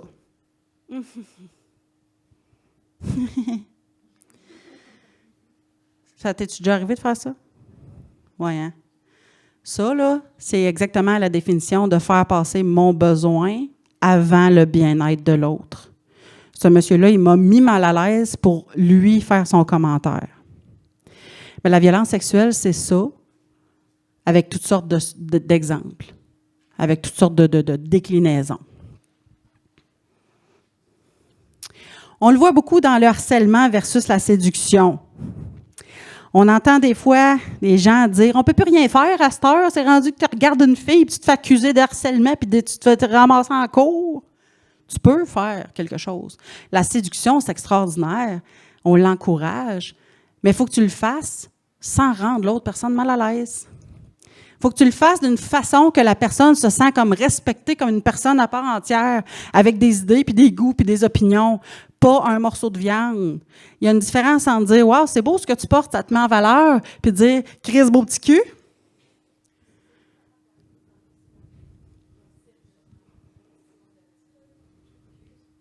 Ça va, merci. Alors, c'est ça. L'idée, c'est que tu peux dire des compliments, tu peux séduire la personne, il n'y a pas de problème là-dessus. C'est juste que, crime, fais-le comme une personne. L'autre personne, c'est pas un morceau de viande qui est là pour te satisfaire. C'est ça. Une relation sans violence, c'est une relation où tout le monde est égalitaire. Les conséquences de la violence sexuelle, bien, on vous en a nommé, hein, l'angoisse, l'anxiété, la dépression, les idées suicidaires. Puis là, c'est difficile parce que si ça se passe à l'intérieur d'une famille ou d'un couple, bien, c'est ça fois 1000 parce que tu es pris dans ta prison tout le temps, à te demander comment tu vas te faire de te sortir de là sans détruire tout le monde autour de toi. En cas d'agression à caractère sexuel ou de violence sexuelle, la faute appartient toujours à l'agresseur. Je l'ai dit tantôt, je m'en fous. Comment tu es habillé? Qu'est-ce que tu as bu? Qu'est-ce que tu n'as pas bu? T'es-tu allé où? T'as-tu crié? T'as pas crié? L'agresseur, il sait que qu'est-ce qu'il fait, c'est pas correct. La personne qui vous manipule pour avoir des faveurs sexuelles, elle sait que qu'est-ce qu'elle fait, c'est pas correct. Et la preuve, il se cache pour le faire. S'il pensait que c'était correct, il se cacherait pas. Les manipulateurs, devant les autres, sont très bons pour cacher leur jeu. Puis là, je dis manipulateur, c'est manipulatrice aussi, là. OK? Devant les autres, là, c'est les personnes les plus populaires ever. Tout le monde les aime. Ah, super cool, c'est bien le fun, ils nous invitent tout le temps. Wouhou! Mais par en dessous, par exemple, ils se cachent, puis là, c'est là ce qu'ils font le plus de dommages. Fait qu'une sexualité sans violence, dans le fond, c'est une sexualité où ce que tous les partenaires ont les mêmes droits au niveau de l'expression, au niveau de l'agissement et ainsi de suite. Ça s'exprime de cette façon-là. Puis là, je répète, que ce soit dans un couple ou dans un one-night stand, il faut toujours qu'il y ait ces éléments-là. Sympathie, affection, respect, acceptation, complicité, honnêteté, un traitement égalitaire. Ça, c'est des éléments d'une relation saine, c'est des éléments d'une sexualité saine. Au cœur des familles agricoles, vous ont parlé de faire un scan. C'est important en sexualité aussi. Nos goûts changent, puis c'est correct. Ça se pourrait que dans 10 ans, j'aime ça le tapioca. Ça se mange à la paille, ça va bien, tu sais. Fait que fais ton scan. Prends 2 minutes, prends une gorgée d'eau. Comment ça va? Je suis bien encore dans cette relation-là. Les enjeux sont gros, là. Si vous êtes en business ensemble, les enjeux sont super gros, mais quand même, sans vous, le business ne marche pas. Fait qu'il faut que ça aille bien. Fait que fais ton scan une fois de temps en temps, viens chercher de l'aide si ça ne marche pas. C'est un proche qui vit de la violence sexuelle, tu as un ami qui est dans un couple, prendre ma petite gorgée d'eau. Profitez-en de faire votre scan. J'ai viré ma bouteille à l'envers. J'ai vissé au lieu de dévisser.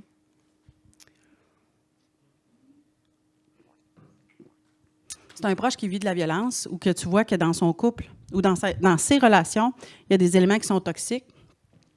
Mais il y a quelques trucs qu'on peut te donner pour accueillir ces gens-là. Voici les réactions aidantes, les réactions nuisibles. Ça saute-tu, vous autres? Ça saute un peu. Moi, j'ai étourdi. Soutenir et écouter, croire et respecter le vécu de la victime, déculpabiliser. Les victimes qui appellent au Calax, on les remercie, premièrement, de nous faire confiance. C'est dur d'appeler au Calax parce que tu vas devoir nommer des choses que tu as vécues. Fait que c'est pas évident. Fait qu'on les remercie. Puis après ça, on leur dit, tu as été courageux, courageuse de venir nous voir. Puis après ça, on leur dit, puis je veux que tu saches que moi, je te crois. Souvent, les victimes vont se mettre à pleurer. Puis là, je souris parce que je sais qu'est-ce qui s'en vient pour la victime. Elle a un parcours qui est rough devant elle, là, mais elle commence à s'en sortir quand elle nous appelle. Mais ils se mettent à pleurer parce qu'ils se sont souvent fait dire que, voyons, ça n'avait pas d'allure. Hein? Elle a fait ça, ben non, elle est bien cool, là, elle nous amène tout le temps à plein de places, on fait le party chez eux tout le temps. Voyons donc, ça se peut pas. Tu sais, nos victimes, ils ont 2 conséquences que toutes les victimes ont, la honte et la culpabilité. Gars, filles, n'importe qui, toutes les victimes, ils ont ça. Fait qu'il y a une personne qui vient te voir et qui a subi une agression, là, elle porte ce bagage-là. Là. Une madame là, qui s'est fait agresser à 5, 6, 7, 8 ans, là, rendue à 50 ans, là, fait 45 ans qu'elle porte son bagage de honte et de culpabilité. Fait que ce que tu veux, toi, pour l'aider, c'est de diminuer ça puis de l'aider à marcher droit un peu. Là. Fait que juger et douter, ça ne sert à rien. Lui dire ce qu'elle aurait pu faire. Eh bien, voyons, tu avais juste à crier, on était juste à côté, on serait venu t'aider. Ah ouais, tu as raison, c'est de ma faute ce qui m'est arrivé. Jamais. Jamais, jamais. Dédramatiser la situation. Mais capote pas, c'est juste des photos, on ne voit même pas ta face dessus. Ah ouais, c'est vrai, je me sens pas comme il faut. Hein? Rappelez-vous, je vous ai dit, on a des jeunes qui viennent au Calax, ils essayent de s'enlever la vie parce qu'ils ont des ex qui ont partagé des photos. C'est pas grave, une photo. C'est pas grave, un frôlement de sein. T'as pogné une boule, arrête, là. Ouais, mais j'avais confiance. C'était mon meilleur ami, puis il m'a fait ça. C'est pas grave. Fait que ça, c'est les réactions qu'on doit avoir. Bien, celle-là, pas. Celle-là, oui. Quand quelqu'un vient nous aider, puis, bien, ça te tente-tu qu'on appelle Julie au Calax? Il me semble qu'elle serait bien équipée pour t'aider. On va être disponible pour des questions, si vous en avez, des commentaires, quoi que ce soit. C'est sûr que, Julie, je vais peut-être te rappeler si c'est plus clinique, si c'est plus terrain, mais je vais faire de mon mieux. Oui?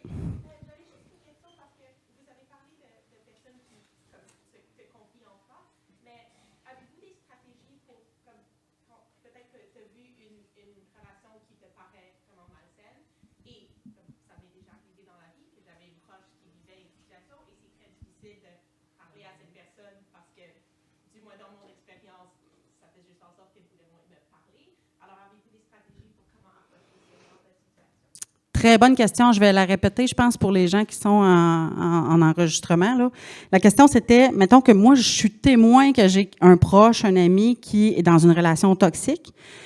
Elle ne vient pas se confier nécessairement à moi, mais qu'est-ce que je fais dans ce cas-là, c'est ça? Bon. Fait que, qu'est-ce qui est bien important, c'est d'éviter le jugement. C'est d'éviter de dire « Hey, voyons, ça n'a pas d'allure, qu'est-ce qu'il te fait ou qu'est-ce qu'elle te fait? Ben voyons, qu'est-ce que tu fais là? » Ça, tu as raison, elle va s'éloigner. Elle va s'éloigner plus parce que, oublie pas que peut-être que dans cette relation-là, que la victime est bien en amour là, avec la personne qui fait de la manipulation. Fait que ce qui se passe, c'est qu'elle va se dire « Ah, elle comprend pas ma relation, elle comprend pas à quel point qu'on s'aime, comment qu'on est fusionnel. » C'est ça qui va arriver. Ce que tu peux faire quand tu vois des choses et que la personne n'est pas prête à venir t'en parler, c'est de rester disponible. Une personne qui est dans une relation toxique va avoir bien de la misère à s'en sortir si elle ne voit pas comment s'en sortir. Fait que si tu es présente dans sa vie, puis que toi, tu t'outilles pour être capable d'être présente dans sa vie, elle va savoir que le soir, quand elle en a assez, elle peut aller coucher chez vous. C'est ça l'important. Savoir que tu es présente. Ça te tente-tu? On va faire ça ensemble. Je suis là. N'hésite pas à venir me voir s'il y a de quoi. De 1. De 2, de 3 en fait, parce qu'on avait le non-jugement, la présence. L'amener à faire son scan. Tu sais, mettons, c'est un exemple, là. Mon chum, tu sais, là, hier, il a voulu qu'on ait une relation anale. Moi, j'aime pas ça, mais tu sais, il faut bien que j'y fasse plaisir des fois, là, tu sais, parce que, tu sais, sinon, il va aller voir ailleurs. Et là, tu entends ça, puis tu te dis, OK. Puis toi, tu n'aimes pas ça. Qu'est-ce qui fait que tu as accepté? Tu sais, l'amener à faire son scan, qu'elle-même, elle se rende compte qu'elle se compromet dans sa relation. C'est touché, là. Fait que, tu sais, appelle au Calax, on va t'aider, on va t'accompagner dans l'accompagnement. Mais c'est ça qu'il faut faire. L'amener à ce qu'elle-même réalise qu'elle n'est pas dans une bonne place. Parce que si toi, tu lui dis, elle va se fermer, c'est sûr. Puis là, je vais prendre un petit exemple, une petite métaphore de votre domaine. Planter des graines, dans le fond. Planter juste des graines, ça rentre dans tes valeurs, ça, à moins de faire ça pour ton chum, même si toi, tu n'aimes pas ça, pantoute. L'autre fois, j'ai une conférencière qui est venue, elle parlait du pudding au tapioca. Julie, as-tu quelque chose à rajouter là-dessus, toi? OK. Est-ce que ça répond bien à ta question? Oui. C'est très difficile de faire ça. Fait que c'est pour ça que je vous dis, viens chercher de l'aide pour qu'on va t'aider à l'accompagner parce que c'est un job d'intervenante, dans le fond. C'est une job d'intervenante de dire comment tu vois ça, toi? Comment ça te fait sentir? Ah, ouais, OK. Ah, mais tu vois, moi, ça serait ça. T'sais, fait que c'est tout le temps de l'amener à faire cette réalisation. D'autres questions? Oui.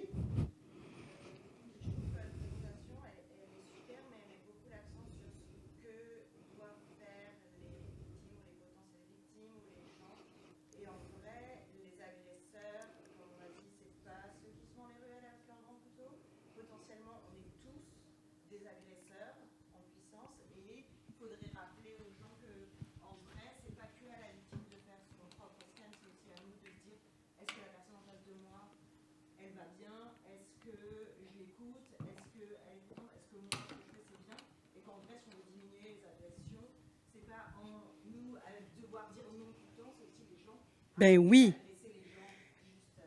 Vraiment.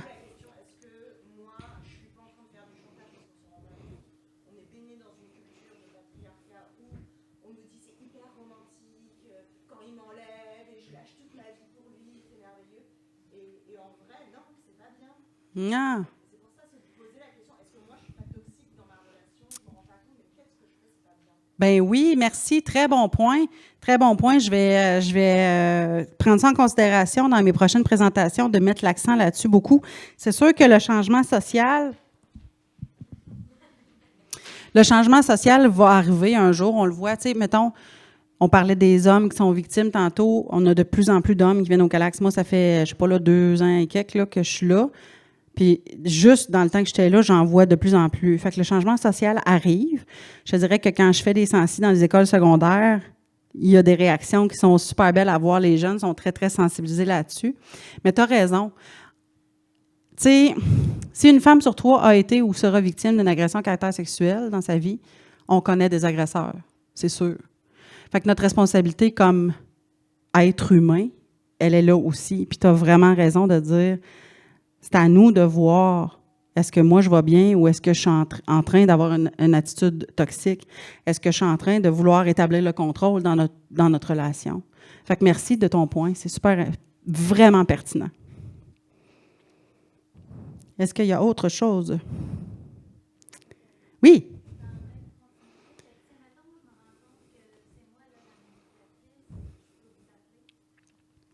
Oui, on ne fera pas longtemps, mais on va faire. Dans le sens où est-ce que c'est sûr qu'on a une autre ressource qu'on va te référer. Mettons, chez les gars, c'est homme alternative. Chez les femmes, là, il va falloir que je vérifie. Mais c'est sûr qu'on va pouvoir vous aider. C'est sûr et certain.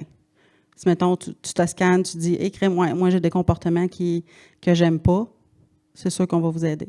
C'est gratuit, c'est confidentiel.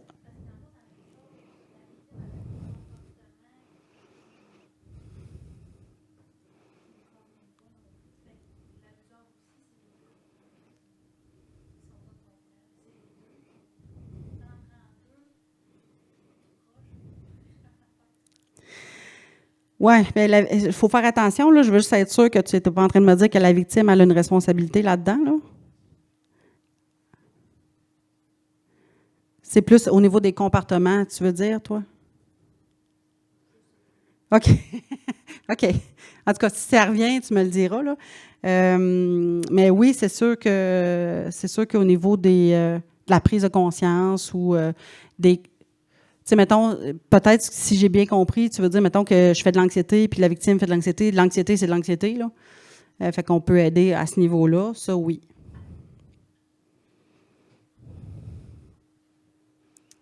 Oui.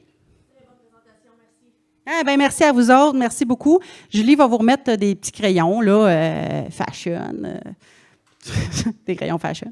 Avec le numéro de téléphone dessus, si tu le veux, tu le prends. Si tu le veux pas, tu le laisses là. Il n'y a pas de problème. On reste disponible encore un petit 5-10 minutes, là, si vous voulez nous parler.